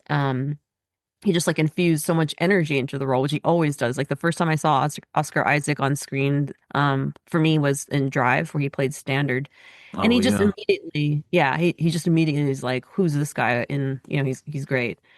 But he's the kind of villain that you hate for like 90% of the film, but in that 10%, you're reminded that he's still a flawed human. That's where I think we see a like the best kind of villain. Hmm. So yeah, that's why I chose Oscar Isaac. Yeah, Oscar Isaac's that's a great choice. He's a great actor, and Mhm. yeah, I totally agree with that choice. And yeah, he's there's some redeeming elements to him here and there, but he definitely Yeah. has a huge God complex. Yeah. But that's the duality of people. You got your dark side and your light side and stuff. It's just some people play it more on their dark side, which he kind of does. Yeah, definitely. He manages to still be so charismatic. Yeah. Yeah, he's that's how he gets you all the Uh-huh. charisma stuff, like gets people to fall in line with his stuff. Those kind of people. Usually, those are the darker folks, that are super happy and charismatic all the time. Usually have the darkest sides to them, for the That's most part. true. You know, Uh-huh. yeah, I met a few of those. All right, so let's go with where am I on my list here? Oh, let's go best cinematography. All right. I You love want to this lead? category. You want to lead this one off? Sure. Okay. All right. Let me just find where I typed up my notes for best cinematography. Here we go. You're never going to believe it, but my selection for best cinematography is Guillermo del Toro's Frankenstein, Oh, what a shocker! which was also in the regular Oscars, the best achievement in cinematography. The nomination goes to Dan Lauston, who's the DP of Frankenstein. Mhm. And so this guy's been working since the 70s, he's a Danish cinematographer with an incredible career. He's been Del Toro's cinematographer on other films like The Shape of Water and Nightmare Alley, Crimson Peak. And he even received an Academy Award nomination for The Shape of Water. So, oh, he also shot. The Gorge and John Wick chapters 2 through 4. So he has Nice. a huge range of experience and talent. Mm-hmm. Um, so Del Toro and Louston, they clearly have a long-standing partnership and a creative relationship, right? Where they have like a shorthand where they can share vision through their storytelling. I read that they use mood boards and tactile visuals. But you can definitely see that in Frankenstein because the cinematography is so dreamy and epic and striking. Mm-hmm. Um, and I read that the film uses large format cameras, wide lenses, and gorgeous color palettes. And I especially love like the ambers, those blue steels, and the greens brought such like a lush feeling to the screen. Yeah. But yeah, Louston's visual style blends classical period look and modern movement. You can see that a lot in the other films I just mentioned. So he uses wide angle lenses and the ARRI Alexa 65 camera to capture these kinds of scenes that feel really expansive but still intimate, which I Mm-hmm. thought really cool. He also employs fluid camera movement and focuses on in-camera realism. So he prefers live action practical effects like gimbal mounted ships and built-in set lighting to create visuals that feel dynamic and believable. And I love the thematic focus behind all of it because in Frankenstein, he aimed to portray the creature's story with humanity and compassion, which is such a central theme, of course, to Del Toro's version. And some of this is hard to even put into words, beyond the technical jargon, which is what I just kind of spewed out with talking about the camera action, the actual equipment. But the cinematography is another major reason the film is so incredible. It's just one more example of how everyone involved in this movie is absolutely the top in their craft. Mm-hmm. And the entire film exudes just decades of professionalism across the board. Yeah, agreed. Yeah, definitely top of their game with stuff. And that's a good choice for favorite cinematography. I mean, you can't go wrong with that. It's a beautiful movie. No, it's undeniable. Yeah. Yeah. All right. Well, for my choice, I went more of another left field route. But this is Okay. a very, very awesome. This is great. I love this movie. It's in the folk horror range. It's not really like a traditional horror movie, but it's definitely in the folk horror Mhm. type stuff. But this is the Spectre Vision film that came out last year called Rabbit Trap. I don't know if you got to see that, Oh, but I really I started it, but for no reason, didn't continue. I just needed to finish it. yeah, it's a good one. It's definitely a slow burn, but That's the de- reason.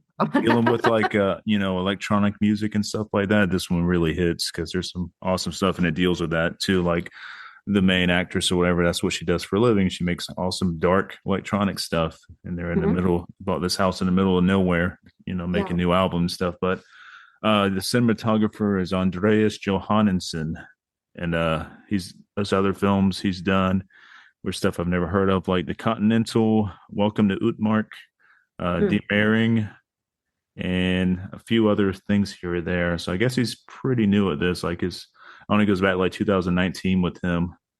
But Okay. I just thought this looked great, like all the nature scenes and stuff, and the way it kind of I don't know, had like an A24 type look to it. You know what I mean? A bit of Mhm. graininess to it.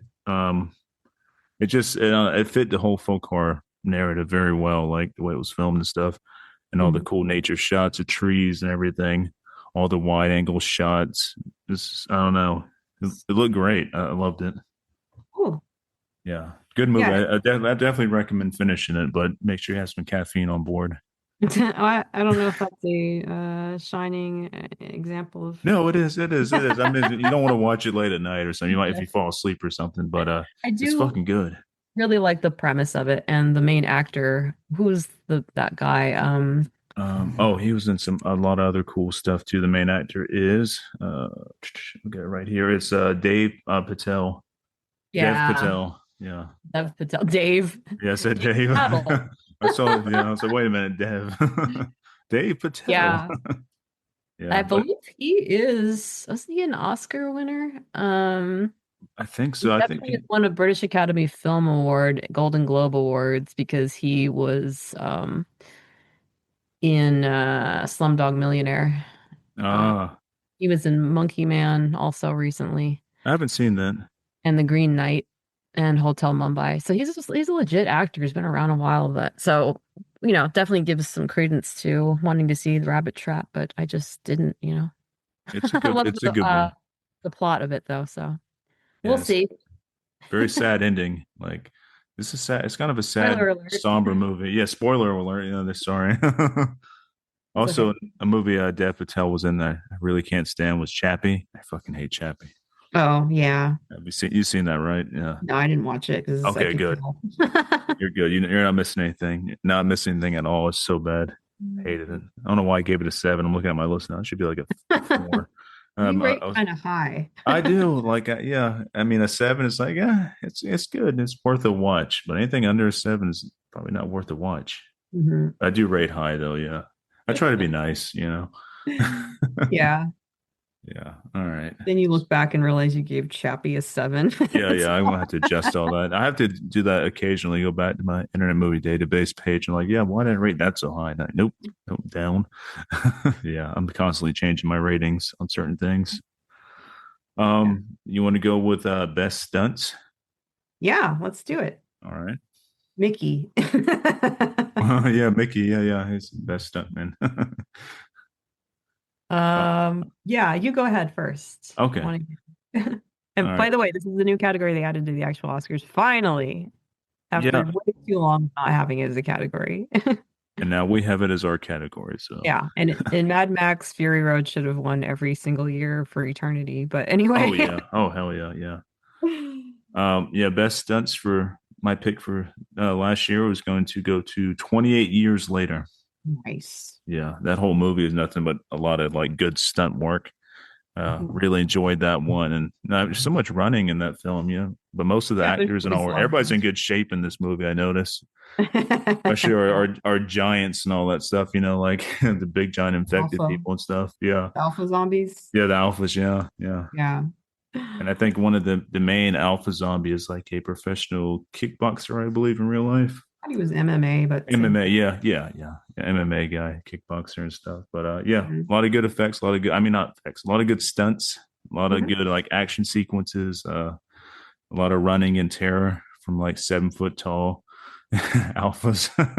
you know, yeah. What really got me in this one was that cool bridge scene when they were trying to run back to their Oh, like yeah. city and stuff, and you got that giant alpha like chasing them down through like the bridge, and then you see all the stars and everything. Such That awesome. was a great scene. Yeah, Yeah. I really dug this one a lot. I haven't seen the Bone Church. This the other one. I Dude, haven't seen. why not? Haven't seen it yet. I know I'm slacking. I've only Way better than that film. And that really. film's great, but it's so good. That's Like good to that's know. where it pays off being waiting this long for the next 28 years later film. All right. I'm glad they did It, like the back to back thing. I think you'll really like it. There's some shit in there where I was just like, wow. So Yeah. yeah, I won't spoil it, but I was going to talk about it a little bit later in the bonus section. Okay. Cool. The We'll go Bone back to it. Temple section. The Bone Temple section. Yeah. But yeah, that's my favorite movies with stunts. There, I'm trying to see where the if they have a stunt coordinator on their list here. I guess they would. Maybe let's see here. I should look that up beforehand, but I did To not. Brandon's Yeah. audience, can you tell who prepares ahead of time? What you talking about? But yeah, like You're good some at of the thinking on your feet. yeah, yeah. Some of the notable ones, like Kit Burden, is one of the notable stunt actors on here. He's done stuff like on The Witcher. He's done Deadpool, Wolverine, Lord of the Wow. Rings, the Whoa. Amazon show, the Amazon Lord of the Rings, which Okay. yeah, I wasn't a big fan But on that Deadpool one. Wolverine, wow, that's cool. Yeah, There's a that's a lot big one. in there. A lot. Christian Cole was another pretty good sized name. He's done stuff in Black Mirror, The Gentleman, uh, Wow. The Kingsman, which is a really stunt heavy movie. Damsel, which was on Netflix for, I think it's still up on Netflix now. They did Uh, not mess around. no. And then we have, let's see here, we got Felix Leach is another pretty well known stunt performer who's done work in Game of Thrones. He's done stuff in the Batman, Star Wars episode something, Dracula Untold. He did Nice. stuff in the Fantastic Four, the new New one? Fantastic Four. Yeah, the new one. Cool. Yeah, I which I love the thought new was pretty one. good. It Yeah, is really and good. the Eternals, which I thought was decent. Did you? I Did you think give it a so. seven? I did Everyone give it else I I know give it a gave it 7. like a Yeah, 4. it's got a 7. Yeah, so it might not be that great. yeah, Yeah. yeah. So I'm gonna have to readjust Hot. that one too. But yeah, I was being nice. too nice. But yeah, that's my pick for best Cool. stunts. Yeah, It is whole film. amazing, certain, shows, especially sometimes films won't get these top-notch stunt people. And you hear stories later, like some stuff that happened on like Fear of the Walking Dead. You're just like, what? How does that even happen? That's insane. They didn't have more security around the stunts in place. Hmm. But anyway, my pick for best stunts was weapons. Nice. And without repeating myself on some of the earlier things about that window sequence, I am adding to that by saying that it's not only just an effects highlight, but a stunt achievement for sure. So the timing, choreography, and physical coordination required to pull off that many bodies moving at once, crashing through barriers and keeping it all believable and safe, Mm. that's seriously impressive. So it's one of those scenes where you can just feel how much planning and precision went into it. And because it could have looked really messy or fake, and instead it just feels really sharp and intense and perfectly executed. Agreed. Yeah. Also, a lot of running in that movie too. Just like 20, yeah, There's 20 a years lot of later. running. Yeah. And Same poor with 28, kids. all the 28 years, 28 weeks, 28 days later. There's a lot of running. Hmm. Everybody's in shape in those movies, though. There's Yeah, really nobody out of shape, and you can't be. I mean, you die. right. The first really memorable Fast Zombies. Yeah, I dig the fast zombies. I just think they're a Me lot more too. formidable than a damn slow walking brain eater. Totally. Yeah, Totally. yeah. Yeah. It's like, get out of here. What's his name? Bud. Oh yeah, Bud. Go Yeah. eat your spaghetti. When I hear Bud, I always think Bud the Chud. So I always think Chuds. Chuds are kind of zombie-ish, kind of sort. I guess it Bud the depends. Chud. Yeah. Chud 2. I have that on vinyl, the soundtrack. Oh, that's cool. That'd be a good thing to have. Yeah. I suppose. Yeah, I wouldn't say listen to it or anything, but definitely Yeah, cool to have. Yeah. Like, oh, I it got is cool Bud to have. the Chud too. Absolutely. Yeah. I think I prefer the first Chud though over the second one. Yeah, I'm pretty sure For I do. sure. Yeah. Yeah. Yeah. Still fun movies. Yeah. What does CHUD stand for? Do you know off the top of your head? Yeah, cannibal humanoid underground dweller. Hell yeah. Yeah. That was cannibalistic. Is Yeah, there you go. that Cannibalistic right? I humanoid mean, I underground don't know. dweller. No, you're right. It is Oh, cannibalistic. it Yep. is? Yep. Okay. Yep. Chud. Because I always recommend that movie to people. I'm like, you ever Cannibal. seen Chud? I'm like, what's Chud? And I'm like, tell them. It's a really good name to call people too, like if you don't like them. Yeah, let's go with Behind Chud. their backs. What a chud. Yeah, bunch of Chuds. Let's see. All right, let's go with the best supporting actors. Okay. That was one. Did we already do one of them? Or am I crazy? I think we did the We did lead. actress. Yeah, we Supporting did. We didn't. Yeah, we didn't do actor. I don't think. No, we did actress. correct. Yeah, Ooh, I like this one. This one is a good one for me. I got two of them because there was. You Yeah, got two.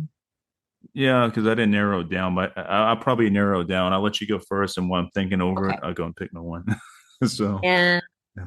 okay, this is why I said we should add this category. So I picked Jack O'Connell in Sinners as Remick. Okay.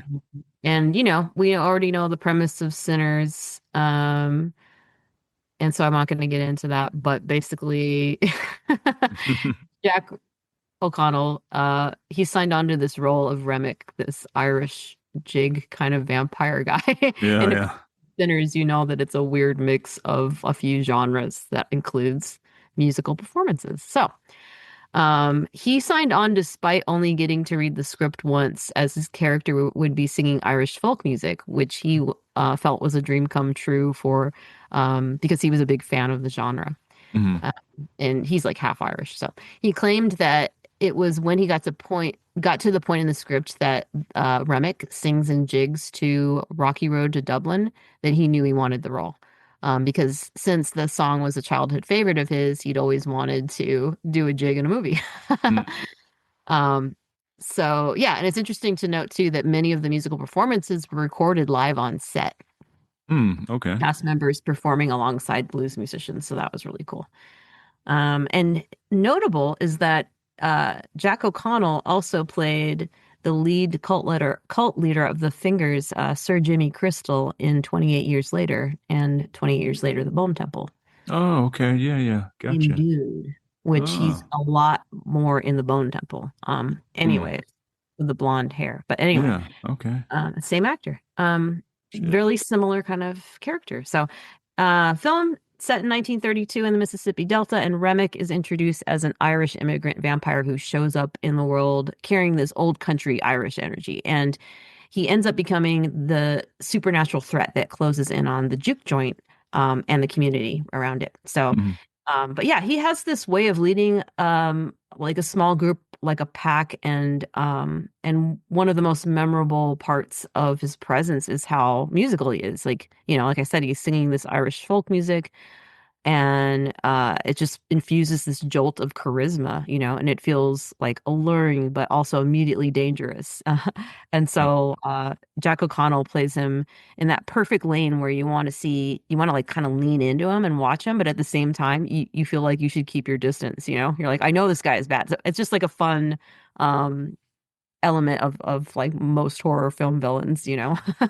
Uh, but yeah, he makes Remick feel lived in, like a real person with a history, not just a horror villain. Like, he's the kind of character where you can instantly see how he could be a cult leader because Hmm. he has that charm that pops off the screen, but underneath it's clear that he's a demented person. And also, what I love is how he fully disappears into the role. It's like such a distinct performance that you don't even immediately clock that this is the same actor who played uh, Jimmy Crystal, in 28 Years Later. Like, I told that to other friends and like I had no idea, but obviously that's him. Yeah. When it hits you, you're like, oh, okay, I can see it now because he's hitting those same core elements, that conniving, sinister presence with charisma. And he transforms it into something completely specific for Remick. So I thought it was perfect casting. And just a last note on this is that um, it's just like a little bit of trivia. He claimed that the filming of one of his scenes outdoors was interrupted when an alligator wandered into the shot behind him. Oh, wow. Yeah, he joked that he wished they'd cut the scene and go somewhere else. Damn, that's But hey, hardcore. there's alligators out there. Yeah, yeah. I work with them every day, so yeah.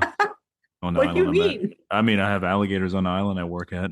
Are you serious? Yeah, So like 13 footers. You just you work just kind around of them. like go, they don't, they're slow zombies. They're way over there. Yeah, yeah, and they're really not that they're not aggressive unless you're messing with their babies, like if it's that time of year, you know? Like I mean, Oh, besides that, like yeah, you okay. don't ever hear any alligator attacks or anything like that. I mean, we have giant Yeah. ones where we work or I work at, so I feel like unless you're in there swimming in the swamp, you got to be kind of an idiot to get attacked and killed by a crocodile or alligator. I don't know. yeah. I mean, if you're like where crocodiles are a big thing, you got to watch out because they are pretty aggressive. But alligators, not so much. It just depends. Oh, But okay. in Florida, I might don't be a even whole know. different thing. But I don't know. You know the difference. Our crocodiles are smaller, right? No, bigger. Oh, Yeah, they have they they're definitely saw one at the zoo. they have a more like a narrow mouth, I guess you would say. It's more like triangular than an alligator is more like wide and kind of You more of a know, rectangle, I guess. now that I think about it, and I don't remember if it was an alligator or a crocodile, but it's what you're saying, it's probably a crocodile. I heard a whole story on Mr. Ballen's podcast about like people kept disappearing from this town and they thought it was a serial killer and they kept looking and watching and the town organized like a lookout at night and then they realized it was like an alligator or crocodile that was killing off people in the town one by one when they came down near this like lake or river. Yeah, I think I heard about that. I think it was a Did you? crocodile. Yeah, yep, Jeez. yeah. Serial killer crocs. They can be beasts. Yeah, and they get There's like definitely 20 feet like, long too. oh, remember that crocodile horror movie? It was really good, like in Lake Florida. Placid. Yeah, Uh, no, not Lake that was Placid. alligator. Yeah. No. It's called like oh, Crawl. Oh yeah, yeah, yeah, yeah. That was That good when was a hurricane comes and stuff. Yeah, yeah. I yeah. forgot about that one. That is a good one. Yeah, that was really good. Yeah.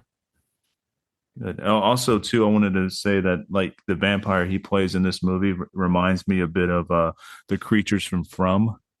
Very similar, like with their looks, I Oh guess. yeah, Yeah. totally. Yeah. Which Yeah. that season starts up pretty soon, I believe, the new season of From. So if anybody's not checking that Um, show out, you definitely should. Is that the third? Let's see, one. I think so. Yeah, I think it's Okay. the third season. Unfortunately, I didn't see the second season. I need to go back. I really like it. I agree. It's a great show. Yeah, second season is really good, just like the first season. So definitely recommend catching up. I'm just looking at the film Crawl. Man, what happened to Barry Pepper? Where's he been, the I actor? have no idea. Like what? Yeah, I don't know. He is a great actor. He's been around for a while. I'd seen him in a lot of stuff like back to back for many years, but what's Hmm. Barry Pepper been up to? Yeah, maybe he's a doctor now. He goes by Dr. Pepper. I don't What the know. I'm sure there's a Yeah, Dr. Pepper. he hasn't been in anything according to his IMDb since 2023, Hmm. He's probably and that's sad. maybe he's Bring working on back the something. pepper. Yeah. No, it doesn't have anything No. upcoming. Huh. Interesting. What's he doing? Anyways, Oh. All right. I guess he we're was on very to good. my pick now for supporting actor. Okay. And I'm going to go with the great David Johnson Ah, and playing The Long Walk. Man, holy yes, that is shit. a Yeah. good Wow. pick. Yeah, that whole movie was devastating to me. Like, yeah, that was a sad movie. And I knew it was going to be sad going into it. I know You this, read the book? but I've never read it, and I never read a book. No. Yeah, okay. I'm Was it a surprised. novella or Yeah. was it a book or a novella? I mean, like I full thought it length? was a novella, but it was a book. It I'm surprised was. you didn't read it 'cause I thought I you know. Yeah, I wanted. haven't. No. It was under the Richard Bachman pen name, but Right. Yeah, and still. I have not checked that out. I want to, but the movie was devastating and his character was so good. But this guy's good Yeah. in like everything he plays in, Yeah. like, and he's young. Well, 93 Yeah. is when he was born, but still pretty young. They're gonna say he's 93. I'm like, no.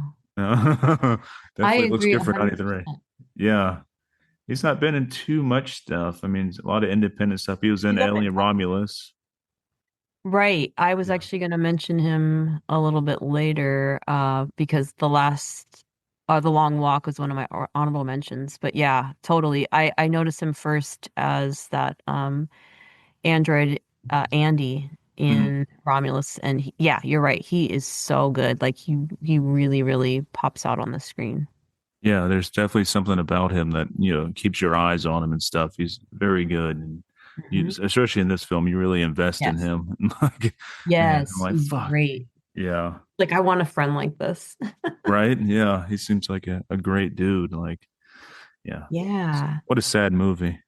I I mean, know. yeah, it's, What yeah. I was gonna mention about The Long Walk is also just like the whole cast, right? Like, I mean, Yeah. he stands out, David Johnson stands out, but also Cooper Hoffman, who is Philip Seymour Hoffman's son, Hmm.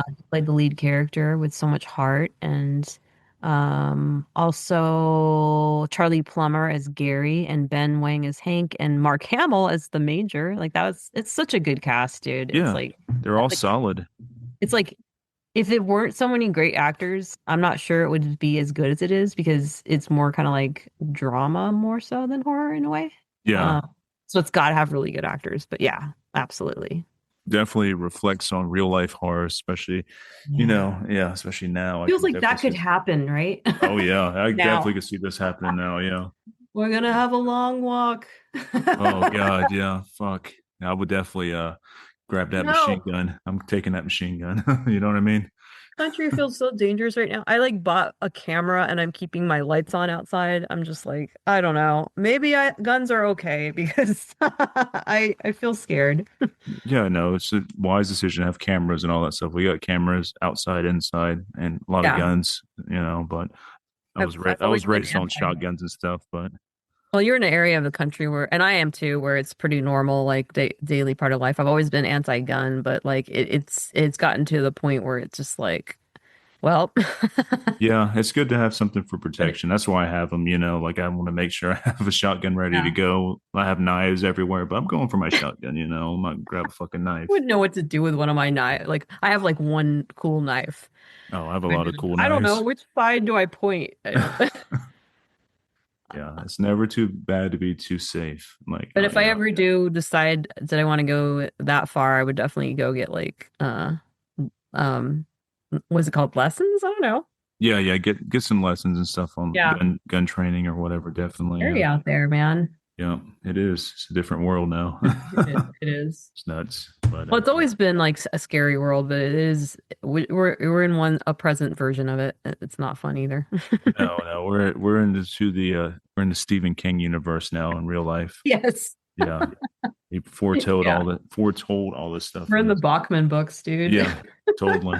Oh yeah, yeah, Oh, yeah. Cameras and weapons. yeah. Ooh, that'd be a good title for something. Cameras and weapons. Yeah, don't you Yeah, think? yeah, I think so. Yeah, Like write that band down. name? Yeah, song. Oh, side note, but related. In Weapons, when he's having, I think it's Josh Brolin having a dream, and then he sees like an AK-47 above the house where his son and his classmates are being Hmm. kept. Yep, That was weird, don't you think? it is. There's some type of symbolism behind that. I'm not sure It's if it's for like. symbolism, but it's like, what are you doing? Like, It's so weird out of we nowhere. get Like, it. They're the weapons. I yeah, don't know. yeah. Almost like it was a thing for like maybe the school shootings too. I don't know. I think there's some other No. things behind that. That's what I was thinking, anyways. I Maybe mean, I'm I know thinking too what it's much into it. supposed to be, but it's just Yeah, like, why are you doing that? yeah. You know? Where'd that come from? Yeah, we don't Yeah. need that. There is a couple things like that. Overall, it's a great, like a grade A film to me, horror film. But Oh, definitely. Yeah. I did not like the voiceover in the beginning or the voiceover at the end, nor the AK-47. But that's it. Everything else, stellar. Yeah. Agreed. So on that front, I guess we can talk about our best picture, if you want to. That'd be a good one. Ooh, okay. And then after that is only director, right? Yep. Yep. Yep. Oh boy. All right. Oh no, screenplay Oh yeah, also. screenplay. We Yep. have Yeah, the three screenplay. big ones left. Yep. All All right. right. All right. For best picture, I'm going Mhm. with Weapons because it's my Yeah. favorite film of last year, and I love it. It's a great film, and I back everything that the director here does. Like Barbarian was one of Mhm. my favorite. It was my favorite movie of that year. Oh yeah, we're talking about Zach Kreger. Yes, at Krager's. Yeah. Yes, yep, and yes, and he's a freaking comedian turned like Yes. director and stuff, and he's got That's a the great best vision. kind. Yeah, Best kind. I really had high hopes for when Danny McBride was going to start doing horror, but didn't yeah, quite turn out the way I wanted it to, unlike Zach Kreger. right. Yeah, this dude is on to some Yeah. very cool stuff. He's got a really kind of demented vision of things, and I like it. Yeah. It's almost like in a creepy pasta-ish type thing, which I kind of dig those because they're so weird and just out of left field. You know what I mean? Like I like that kind of stuff. There's nothing you're really going to predict ahead of Hmm. time. You're Hmm. going in blind, and you kind of like, I like that. But Yeah. yeah, Weapons easily my best picture of last year. All right. Well, I chose Frankenstein. I didn't know that. Yeah. Didn't see that coming. So Del Toro's vision of this classic story, brilliant. And he's been wanting to do this for a long time. Like I don't think anybody is surprised that it turned out to be so just fantastic, based on who he is as a director, what he's done in his career, and how he reveres this story. Hmm. Um, so yeah, it's an extraordinary piece of cinematic art. I've said it. So and he did want to make this film for decades, and he even said he wanted to bring this story to life before he even knew how to direct. So this has been a passion project for him for nearly 20 years. And Hmm. that's something that clearly lived in his imagination long before it became this film. So what he's achieved feels completely worth the wait. The film, it's just breathtaking in every visual element, as we discussed before, of the cinematography and the costumes. From the epic Gothic design in the art direction to the way the color and composition are used throughout. The pacing of the stories, revelations, really lets the emotional layers unfold in a way that feels so elegant and haunting. And yeah, I'm a huge fan of art direction, like so I really hone in on that element. It just pops like it's so saturated in very intentional art direction, like all of his films are really. Just same with Robert Eggers. From the handcrafted props to the intricate costumes, very meaningful and intentional work. Wardrobe choices like those expressive colors in Mia Goth's outfits, like the feather headdress, how she tended to have certain like a teal color about her, all the symbolism, the atmosphere, And of course, we already talked about the makeup being just like this feast for your eyes. Everything was crafted with such care.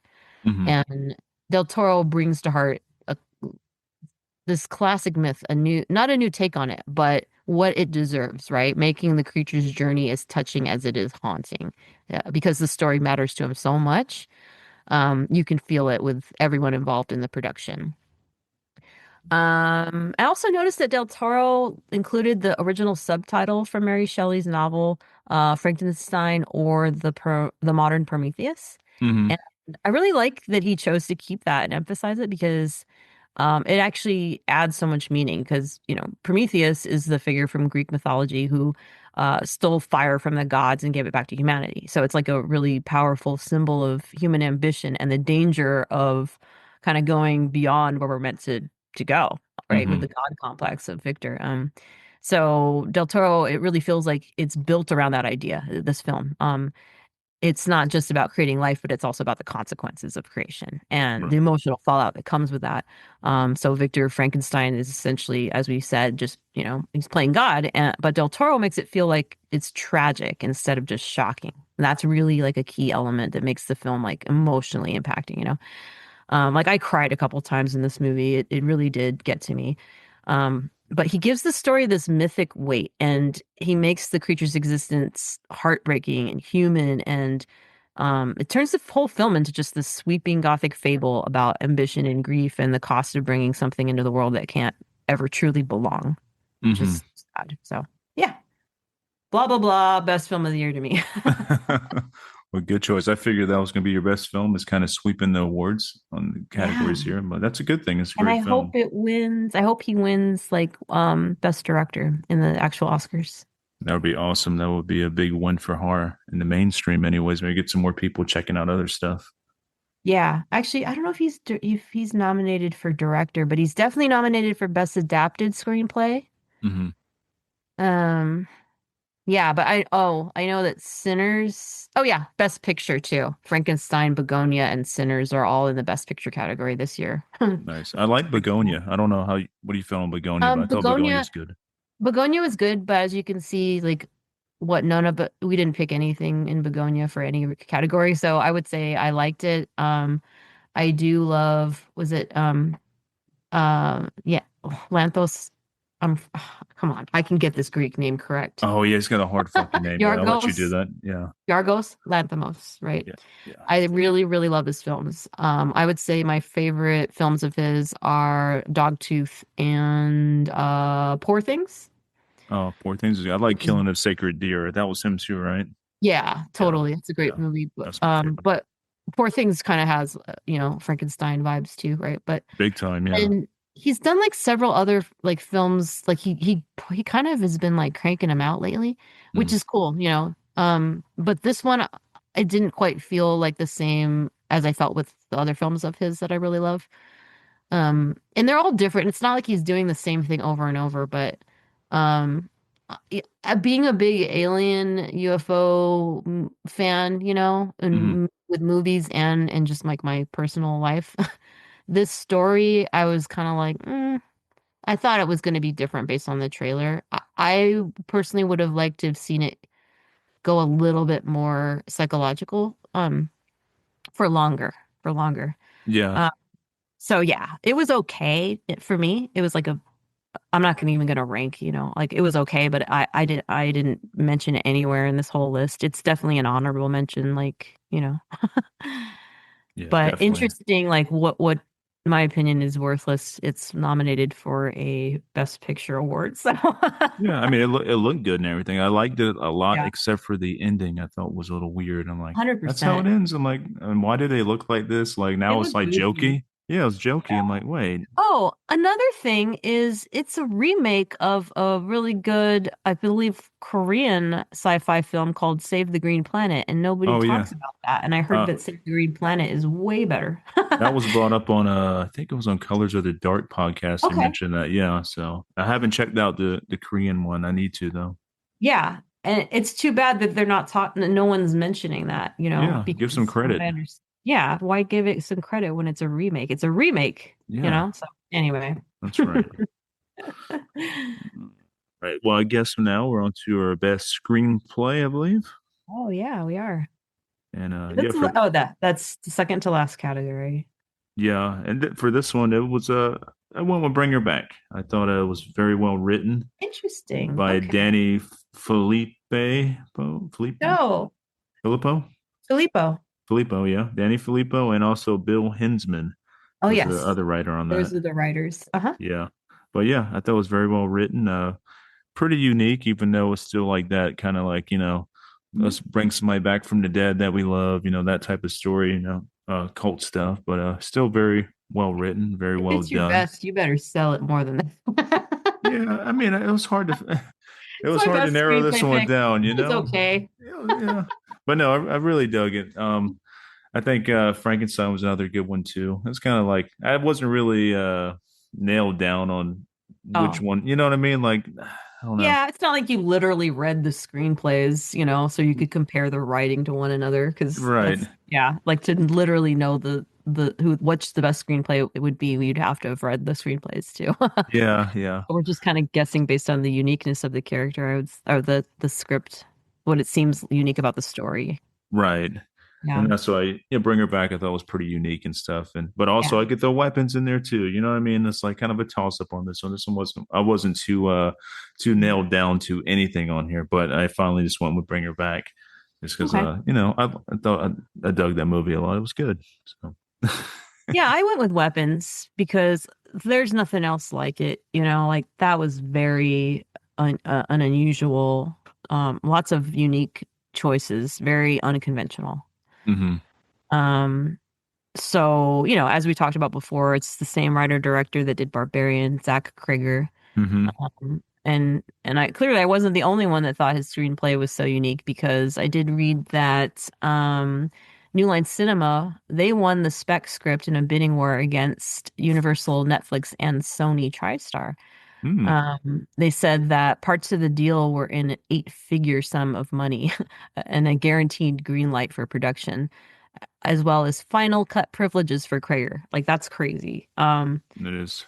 Yeah.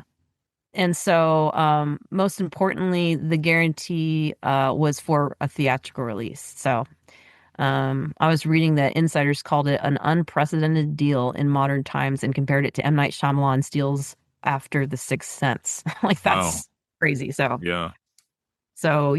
best screenplay. Yeah, within 10 pages of reading the screenplay, Alden Elrenek Elrenrek, That actor sounds that right. played Paul the cop. I've Oh, never heard his name out loud. me neither.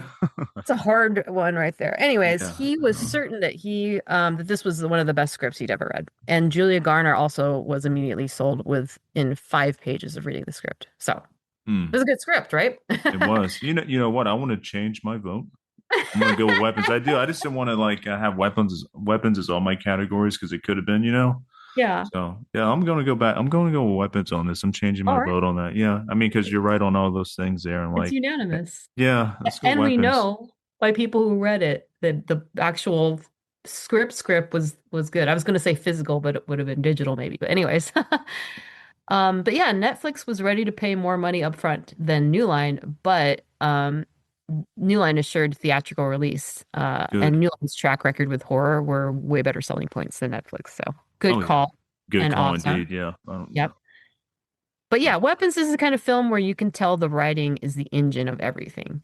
Mm-hmm. Um, This was the next anticipated horror film after Barbarian, of course. And Barbarian also was such a really weird, unusual movie because of the strange story told in a non-linear, unconventional way that was still Right. fun, interesting, and weird, but incredibly effective. Like that's a hard thing to do in a script if you're all over the place, kind of, but you still are making sure everybody understands what's going on. Mm-hmm. That's skill, and that shows that Krager comes from a comedy background. He gets how things need to work to come together to be like interesting, weird, but also you're not confused. Mm-hmm. And also the story doesn't fall apart where you're just like, what the hell was that? Which is Right. easy to do. But yeah, Weapons just has the same DNA as Barbarian. It blends mystery, horror, and dark humor in a way that keeps you constantly guessing.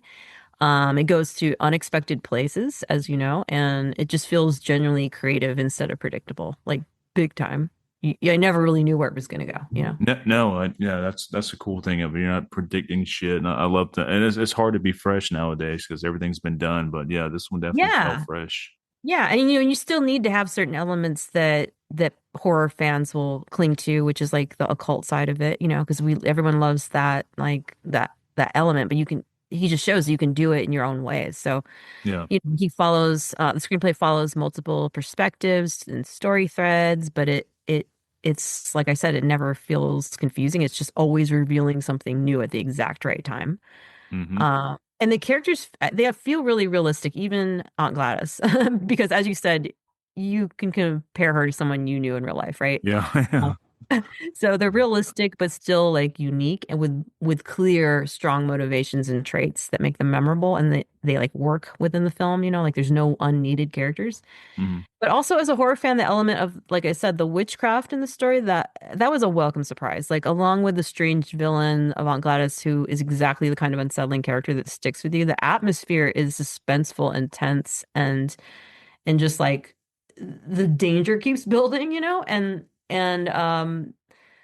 and towards the end, the delivery of the retaliation payoff is just so satisfying. Mm-hmm. So yeah, Zach Krager, amazing writer. Love his blend of comedy, imagination, and off the wall but cool ideas. And then here's a couple of interesting trivia facts. Not trivial. They're not trivial. But Zach Krager said that he was inspired by the film Prisoners, Mm. Villeneuve's Prisoners, with I'm blanking with Wolverine and with Hugh Oh, Jackman Jackman. Yeah, yeah, yeah. and Jake Gyllenhaal from 2013, which a lot of, that's a great movie. Mm-hmm. The the kids are kidnapped and it's Paul Dano. Oh my God, that's a dark film. Yeah. Prisoners. But he was saying the cinematography in Prisoners is he thought it was just really gorgeous. And that he really liked the washed out, somber, cloudy, rainy look of the film. And so he wanted to evoke everything visual that movie evoked. So I thought Mm-hmm. that was interesting because it's like the kidnapped kids, and he used that as kind of like a visual example.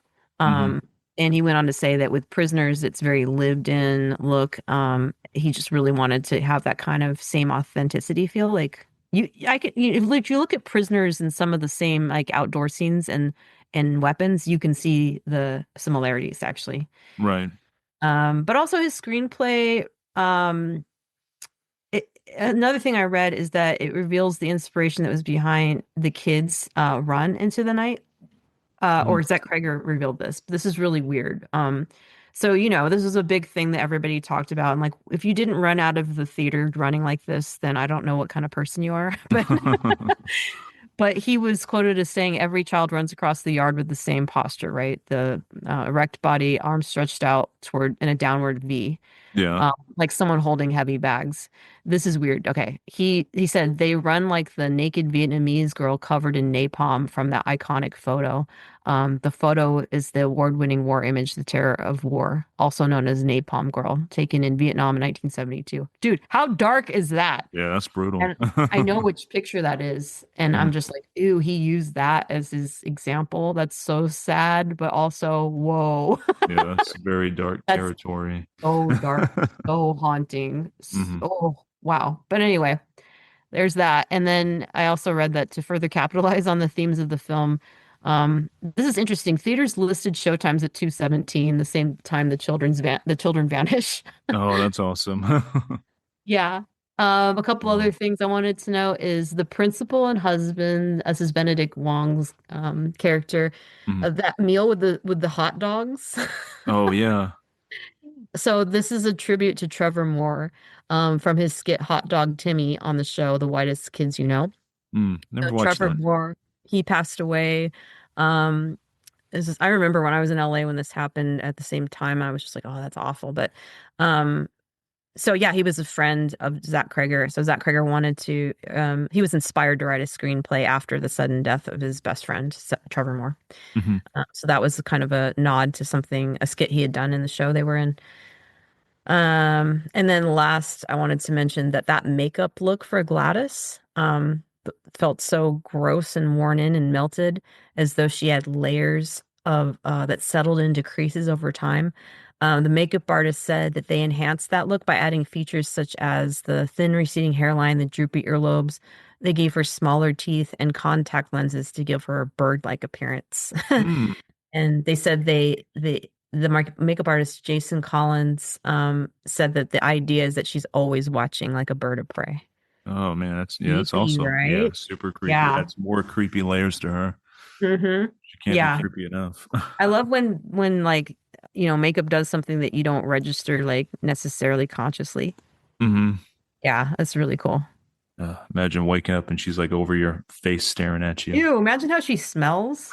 Not good. Oh, I bet I think I do know what she smells like. I was in a What? grocery store one day and walked by this old lady. She smelled like cigarettes and death. It was like some of the I worst was shit I've gonna ever. say cigarettes, yeah. But it's like stale, like 100-year-old like packs of watered down cigarettes that turned into mush, plus like this Mm. weird perfume that's like I don't know. It smells like something you'd Mm. smell at like a funeral home or something, mixed with that and this like death. The best way. Like I don't know. It happened in a grocery store, man, and I never forget that smell. I'm like, what the fuck? And like, what's your house look like? I wonder. That you makes know. sense. The first thing I thought of was cigarettes. I wonder why they didn't have Aunt Gladys smoking, but I guess that would probably be too like stereotypical or something, like hmm yeah. Yeah, she. Plus, I think Yeah, you have to really smoke on screen when you act. But anyways, yeah. yeah, Nasty. yeah. Very nasty. So I guess our last section was best director, but I think we haven't done best director yet, but for me it's going to be Zach Kragers, of course, with Okay. Weapons, because he It's just pretty much Krager. He's a plural. He's a singular Krager, not that's a plural. that's say Kragers. Yeah. I meant Krager. Fucking The Office. Kragers is on The Office, so I get those confused. There, he's one of the Krager. characters. Yeah, yeah, yeah. And then you got R. Kruger. So Brian K. Ugler. everything's getting melted and confused up there. But yeah, Like on Krager. makeup. Yeah. Yeah. Favorite director, and he's going to be also mentioning what one of the releases I want to see that's coming out this year, the new Resident Evil that he's doing. I think that's going to be pretty cool. I'm a big fan of the Oh game yeah. series, and he's He doing is. that. That's so cool. That'll Yeah. be great. So yeah, it's nothing more Definitely. to say about him from all what we already talked about with weapons and stuff. Like he's the man, and he's right now he is batting 2 for 2. So somebody Yeah. could go with their one. 100%. Yeah. All right. Well, I chose Ryan Coogler from Sinners for Sinners. Oh, nice, Um, good one. yeah. And yeah, he's obviously an accomplished director, and this film was a major feat. He's already known for powerful storytelling and character-driven filmmaking. We've seen him work with Michael B. Jordan before, with Fruitvale Station, Creed, and Black Panther films, but Sinners feels like a bold expression of his range. Mhm. It is. And it's Yeah. not just a horror film, it's a period drama, it's a vampire story, and at times it almost becomes a musical. So it somehow balances all of these tones without the movie ever falling apart. So great credit to him for how he directs this. But yeah, he brings this world to life with so much authenticity and atmosphere, and while keeping the supernatural horror elements genuinely not just intense, but also like true to genre, which I love. hmm It's exciting. Like he knows horror, like sometimes you watch directors go into horror and you're like, oh, you don't understand what horror fans like. And that's disappointing. But I was really pleasantly surprised that Ryan Coogler does know what horror fans like. Like he must like horror films. Yeah, he definitely To seems like do a the type that film. likes him. Yeah. Exactly. In order to do a film like Sinners, which he hasn't done anything like this before. So Nope. but what really impressed me the most for directing is that long epic music sequence in the film where, music and culture are shown across centuries with all different styles and eras of music blending together. Like I think he even has like Lars from Metallica in there at some point. It's just like what is going on? Yeah. Um, But the scene is just huge and ambitious and visually stunning, and it takes an incredible amount of control and vision to pull something like that off and make it work. So the fact that Coogler also wrote the film makes it even more impressive because it feels like personal and rooted in history and music and culture, and while still delivering this bold, unforgettable horror film. Hmm. Like that's major. And so I also love that Sinners is a black horror film because I really want to see more of that, more black horror and black sci-fi, Hmm. meaning primarily black characters because, um, you know, I want to see it. I want to see more films being made and blending completely into the genre, and being taken seriously at this level, like Yeah, it's huge. And horror and science are such powerful genres for storytelling and symbolism and cultural commentary, that to see films like this prove how exciting and necessary that space is. Yeah. agreed. Yeah, totally agree with that. Hmm. Great Yeah. choice. Great choice. Yeah. I think Frankenstein, Sinners, and Weapons ran the gambit on this horror Oscars this year, which is a good thing. Ooh. You know Solid. what I just thought? It would be so cool if Ryan Coogler directed a Blade film Oh, see, that would be perfect. Yeah. with I Wesley Snipes because he looks the same. Yeah, he does. He can definitely Uh-huh. play Blade still, and he is Yeah. Blade to me. You know, besides that Mhm. third Blade movie, which I did not really care for, but that was a whole mess Let's just supposedly. forget about that Yeah, one. but the first two were like 10 out of 10s. Like, oh my gosh, Dude. so good. But what if it was Blade, but what if it was Michael B. Jordan that played Blade? Oh my God. I That could, would be I would take that. Yeah, I could take that. I know Wes Snipes is always gonna be my Blade, but I could see him doing it. Yeah, that'd be yeah, cool as shit. totally. Let's You just might. say if we had to, or else they wouldn't make the movie, I would be really excited about that. Now I know that you have like Mahershala Ali floated out there as Blade, but He's mm. cool too. He's a great actor. I don't know if he's a Might as well Blade just get type Wesley guy. Snipes at Yeah, that point, you yeah. know? He was in what the Deadpool movie, the new one, and he looked just like he usually does. He's still jacked pretty good, No, and like he Wesley can play Snipes, Blade. yeah, Yeah, yeah, absolutely. yep. Yeah, get the man back on screen. We all want him. And keep it dark like the first two films. No, It's like, not like Hugh Jackman is that much like younger or anything, so oh no, not at all. Yeah, they're like closer to the same age, I think. probably a Close. decade apart, but Yeah, still, yeah. we don't mind seeing like Wesley Snipes, like you said, he still looks great. It wouldn't be a stretch. It's not like seeing Viggo Mortensen playing Aragorn again in The Oh Hunt right. for Yeah, Blood. right. That's true. Which could Wow. happen, but with digital de-aging. So we'll see. Yeah, they're getting pretty good with that. But yeah, we'll Yeah, see. agreed.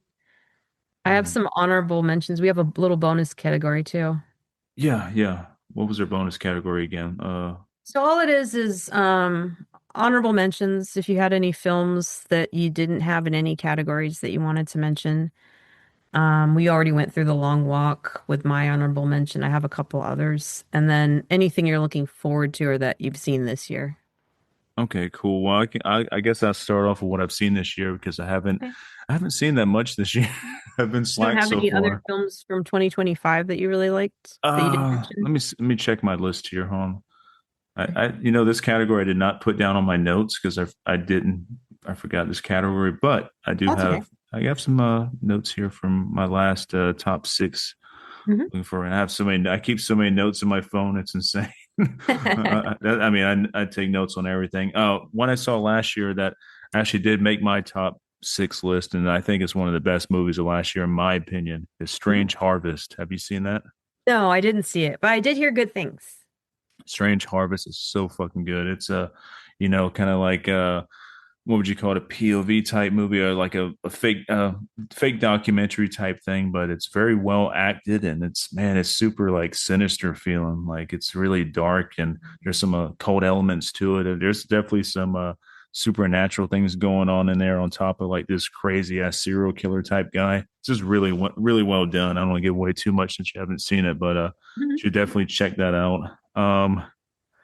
Let's see. I already mentioned Keeper. What's some other damn ones I've seen? Well, the one that I don't have that on there either.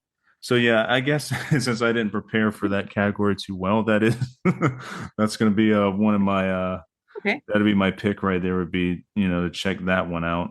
I'm trying to find where my top 10 was at, but it seems to have disappeared off my phone. Thank you, notes, for doing a great job of fucking moving my notes around. But I'm sure there's a few other ones in there, like the Ugly Stepsister. I know I mentioned that before, Oh but yeah. that would have made my top 10. That was really a good one. I enjoyed that a lot. I had some really fucked up scenes in there that make you cringe. I Yeah, but just have a couple of honorable mentions yeah, go for it. before we get into what we're looking forward to this year and what we've seen this year. Hmm. But one of them was Together, with Oh Dave. yeah, dude, that would have been on my list too. I'm sorry. Yeah, Together too. Yeah, so throw Yeah, me in for that. Yeah, that was good. it came out like I think pretty early last year, didn't it? I mean, I kind of just it was just like one that I kind of forgot about until Hmm. recently. Yeah, that film definitely is honorable mention. Um, but yeah, it was just like it was a weird film. Wasn't a fan of maybe the way it wrapped up, but everything else was really impressive, very original, you know. Hmm. So definitely that's an honorable mention. And then same with The Gorge, which came out like February of last year, Oh, I didn't but know that was last year. I thought for some reason I was thinking it was like the end of the year before that or something. Okay, cool. I I think it like the was Gorge too. February of last year. I think, but yeah, early last year. Uh huh. And it was on Apple TV with Miles Teller and Anya Taylor-Joy. Hmm. Really like the premise. It was such a cool premise. Like what a weird, creepy idea and story, but also really like, like kind of romantic comedy sometimes. Yeah, kind of, sort of. Yeah. Yeah, but it's been a while, so it's just not as fresh in my mind as the other films we talked about. Otherwise, it might have been on the list. But I just remember it being really solid and I enjoyed it quite a bit. And then also I really remember Miles Teller in the scene where he's taking a shower because I didn't realize how much he'd been working out. So I was like, what? Yeah. So I had to rewind that like twice. But anyways, those are honorable mentions. But yeah, have you seen anything this year? I have like um a couple films that I've seen this year that I would say are worth watching. What about you?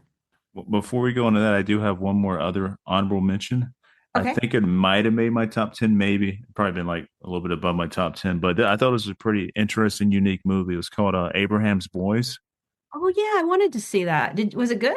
It wasn't great, but it was solid. You know what I mean? It was Honorable solid. mention. It's a very strange take on the whole Van Helsing Dracula thing. Like Yeah. definitely a interesting take, and I don't want to say anything more than that because anything more than that's going to spoil it. It's not what you think, but in a Yeah. good way. It was solid. It's very like it's a low Abraham budget Lincoln in it? small movie, like well acted.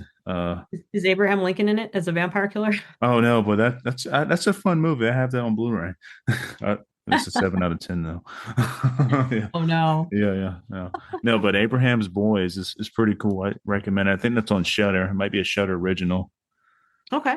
The IMDb score is pretty low on it though. They give it like a 4.2. It's definitely not a 4.2. I thought it was like an 8, Yeah. but Well, let's yeah, split the difference. yeah. Yeah, I saw when it was playing at the theater here for a little bit, but I just missed it. So I haven't seen it yet, but I have seen it on demand or streaming. Oh yeah, I guess another honorable mention would for me would be 28 Years Later, although we talked about it earlier. But yeah, I mean, Love everyone that. is waiting for it forever, and Danny Boyle directing and Alex Garland writing it. It just was like, of course it's going to be good. But I really did thought it was a solid film. His Danny Boyle's directing style was just like so exciting to watch that again. Hmm. But I was hoping just for a little bit more payoff as a 28 years, weeks, days later fan, the whole franchise. But yeah, it had Aaron Taylor Johnson in it, um, but no shower scene, so a little disappointing. But Maybe next time. maybe next time. Well, he's in Werewolf. Oh, that's right. Definitely Yeah. he looks like, yeah. You'll probably get your wish of some kind in this movie, so I'm sure you Yeah, see. maybe no shower, but Yeah, definitely shirtless in that film. yeah, that's probably a given. But yeah, you said things I'm looking forward to this year. I do have a list for that. Okay. And one of those things comes out February 20th, which I didn't know that was this soon, but it looks Uh-huh. fucking awesome. And I hope it doesn't disappoint. Like the trailer and all, everything looks really cool. But it's a Psycho Killer. What is And that? oh, it's It's like it's a police officer tracks down a serial killer after her husband and highway patrolman become one of the victims. So it's like a really Ooh. dark serial killer movie. They're thrown in, and it's listed under folk horror, monster horror, psychological horror, slasher horror. It goes down the whole gambit. But the director is Gavin Polone, and he actually did a really awesome movie that I love from the '90s, 8 millimeter. He was a Oh. producer on that. And guess what? He also he's connected with Seinfeld. I guess he was a producer on Seinfeld, maybe. So he's But an old guy. let's see. Yeah, well, I'd say probably I 60s, mean, maybe. I say that with complete respect But because we're probably like the same age. But that's so cool. I mean, he's got to know. He's probably a really good writer. Dude, the he cast looks great. he played in Seinfeld actually. He was the man in Jerry's. I can't see the last part of it. He was actually Oh in an episode man, of Seinfeld. So, who didn't play in Seinfeld? but yeah, That's look at that cast. So Malcolm interesting. McDowell, like I didn't hear anything about this, but look, it sounds good, and I really like the posters. yes, the aesthetics of it looks really cool. Like I some hope of the it's good. screenshots and the colors and everything. Like, Yeah, I haven't yeah, watched the trailer yet, but I will maybe. I don't know. Sometimes I don't like to watch trailers. yeah. Sometimes I don't like to watch trailers either, but this one here, like a short trailer, might be all right. But that looks really cool. Yes. Hopefully, that's something promising. Besides that, of course, Werewolf. That's my number one most anticipated Of film this year. course. Yeah, Me that's too. Me too. yeah. The ones I have already seen this year, as you know, are Bone Temple, that are mentionable. Bone Temple was so good, directed by Nia DaCosta. Mm, Alex Garland wrote this one also. Of course, it's a sequel to 28 Years Later, which just came out. So they were shot back to back, which makes sense. Like, how else are they going to do that, you know? But follows the same kid, Spike, and then Rafe finds Dr. Kelson. mm, They also have Samson in there again. I'm not going to give any spoilers, but yeah, then you see more of the Fingers cult that late end 28 years later with introducing that the blonde people in the jump track or the tracksuits. yeah. So that's the Fingers. But yeah, I really enjoyed it because there's more of Samson in it and just some like really strange sequences that are kind of offbeat and wacky, but not in a bad way, just gives it super like a surreal tone. I think you will enjoy it. So let me know when you've seen it. Hmm. There's a whole sequence I'd love to talk to you about. Okay. But yeah, also it's for me, and not again, not to get into any spoilers, but it was more satisfying than 28 years later. Um, it just paid off a little bit more if you're a fan of the franchise. Cool. Yeah, I'm looking Also, forward to that. you didn't see Send Help yet, right? I haven't, but that does look Okay. good. Yeah, horror comedy directed by Sam Raimi with Rachel McAdams. Desert island situation, but she kind of becomes the boss to her boss. So it's a fun like premise. Overall, I thought it was pretty good, but like, it's interesting to see Sam Raimi do this kind of like comedy horror survival setup. Uh-huh. But I did think I'm so lame for continuing to point out third act and stuff. It's just the way it is. The third act did fall apart to me in like kind of a Scooby-Doo villain sort of wrap it all up way. Uh-huh. Where it's like ha ha ha all along, whatever. But with it's just like this particular kind of storyline, I think like the film Triangle of Sadness did a way better job of this idea. Hmm. So if you're going to tell this kind of story, I think you have to really lean into it more because there's like campiness there, which Sam Raimi does quite a bit, but Oh yeah. I would have liked to have seen it lean way more into the psychological aspect because it did remind me a little bit of Misery at times, and it could have gone that way more. Hmm. Interesting. And then today I'm going to see Luc Besson's Dracula, so I'm excited about that. Yeah, that looks interesting. It Let me looks know how that interesting, goes. right? Yeah, yeah. Yeah, I don't know if it's good, but it looks interesting. Yeah. It's gonna be It looks something, you know. It appears to be something with so far a female fan base. So that's Ah. interesting to me too. Yeah.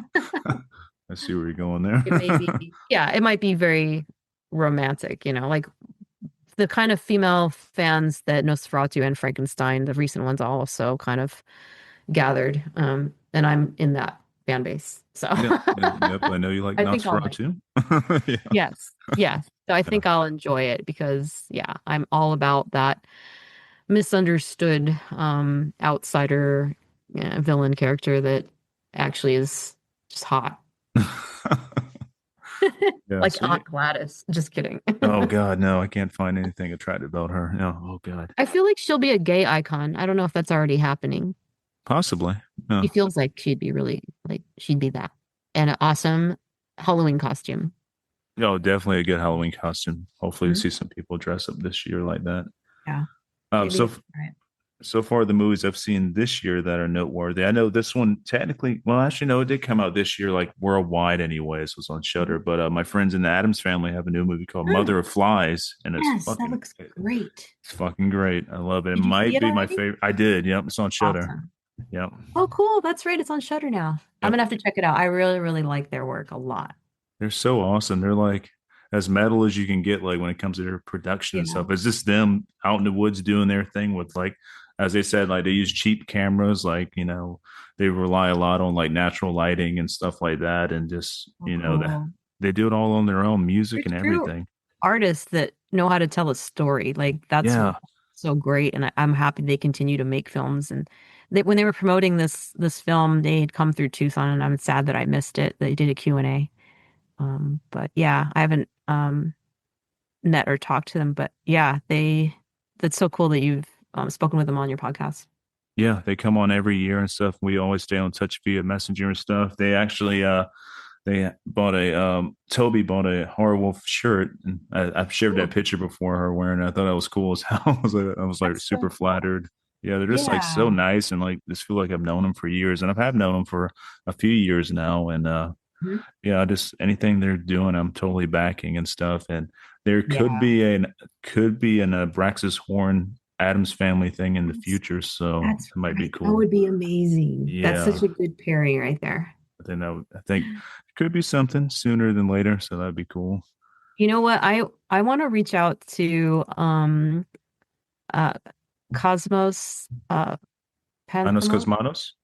Pantho oh my God, why Cosmos can't I Pansman? say Now you're making me. I can't say Greek names today. Now I'm like trying to rethink of what, because you just got me all tongue tied.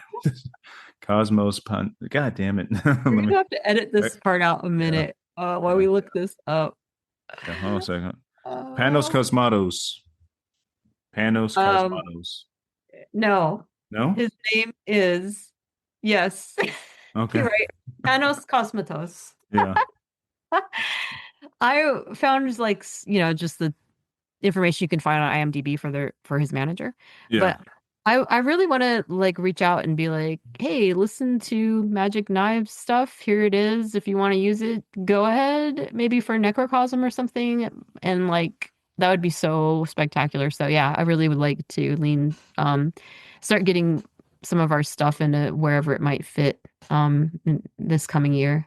That'd be awesome. And I definitely can see your music fitting in like those type of movies, like darker tone things. If Yeah. David Lynch was still around, I could definitely see it in like a Lynch film or something too. Yeah, people always say that, but we never really tried to do anything Lynchian. I guess it just came out that way. Naturally Lynchian is I what it is. suppose. Yeah. But definitely a lot of people hear it as like soundtrack music. So I'm happy about that. It's definitely cinematic. And just to plug it, the album is coming out in March.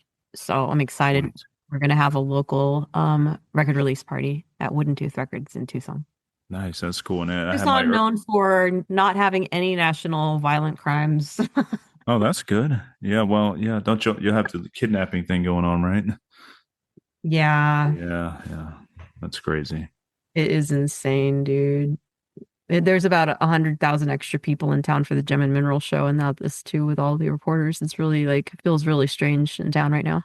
Well, that's But cool. But anyway, yeah, yeah.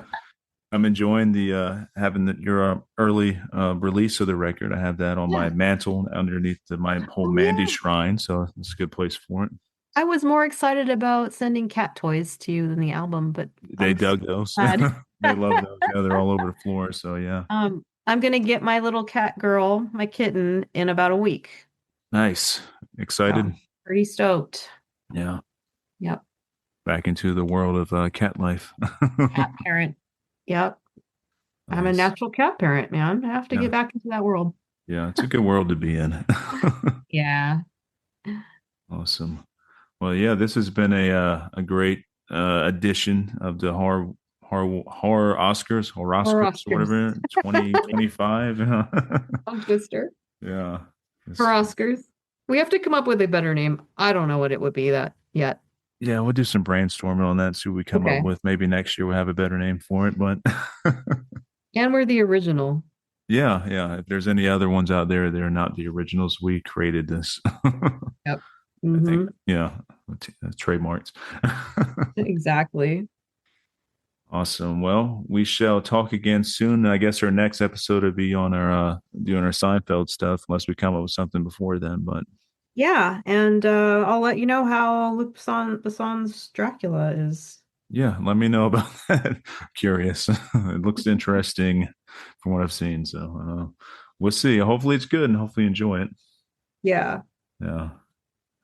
All righty. Well, always great talking with you, and we'll do this again soon. Okay. Yep. Had a good time. Thanks so much. Yes.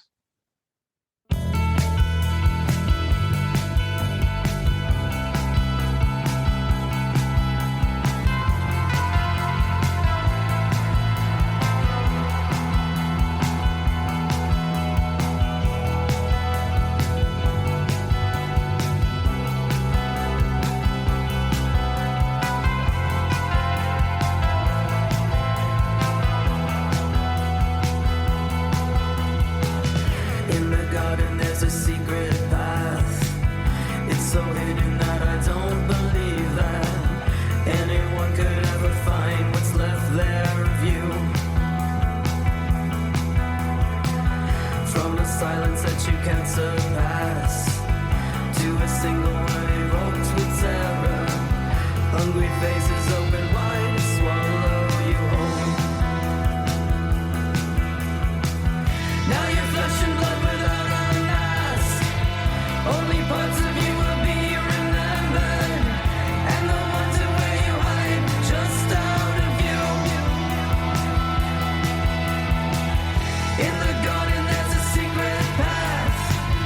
It's so hidden that I don't believe that anyone will ever find what's left there of you.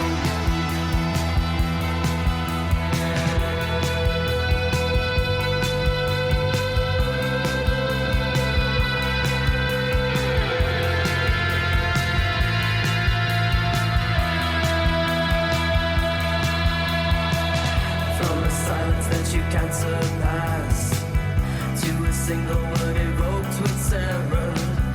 Hungry faces open wide to swallow you whole. Now you're flesh and blood without a mask. Only parts of you will be remembered, and the ones where you hide just out of view. In the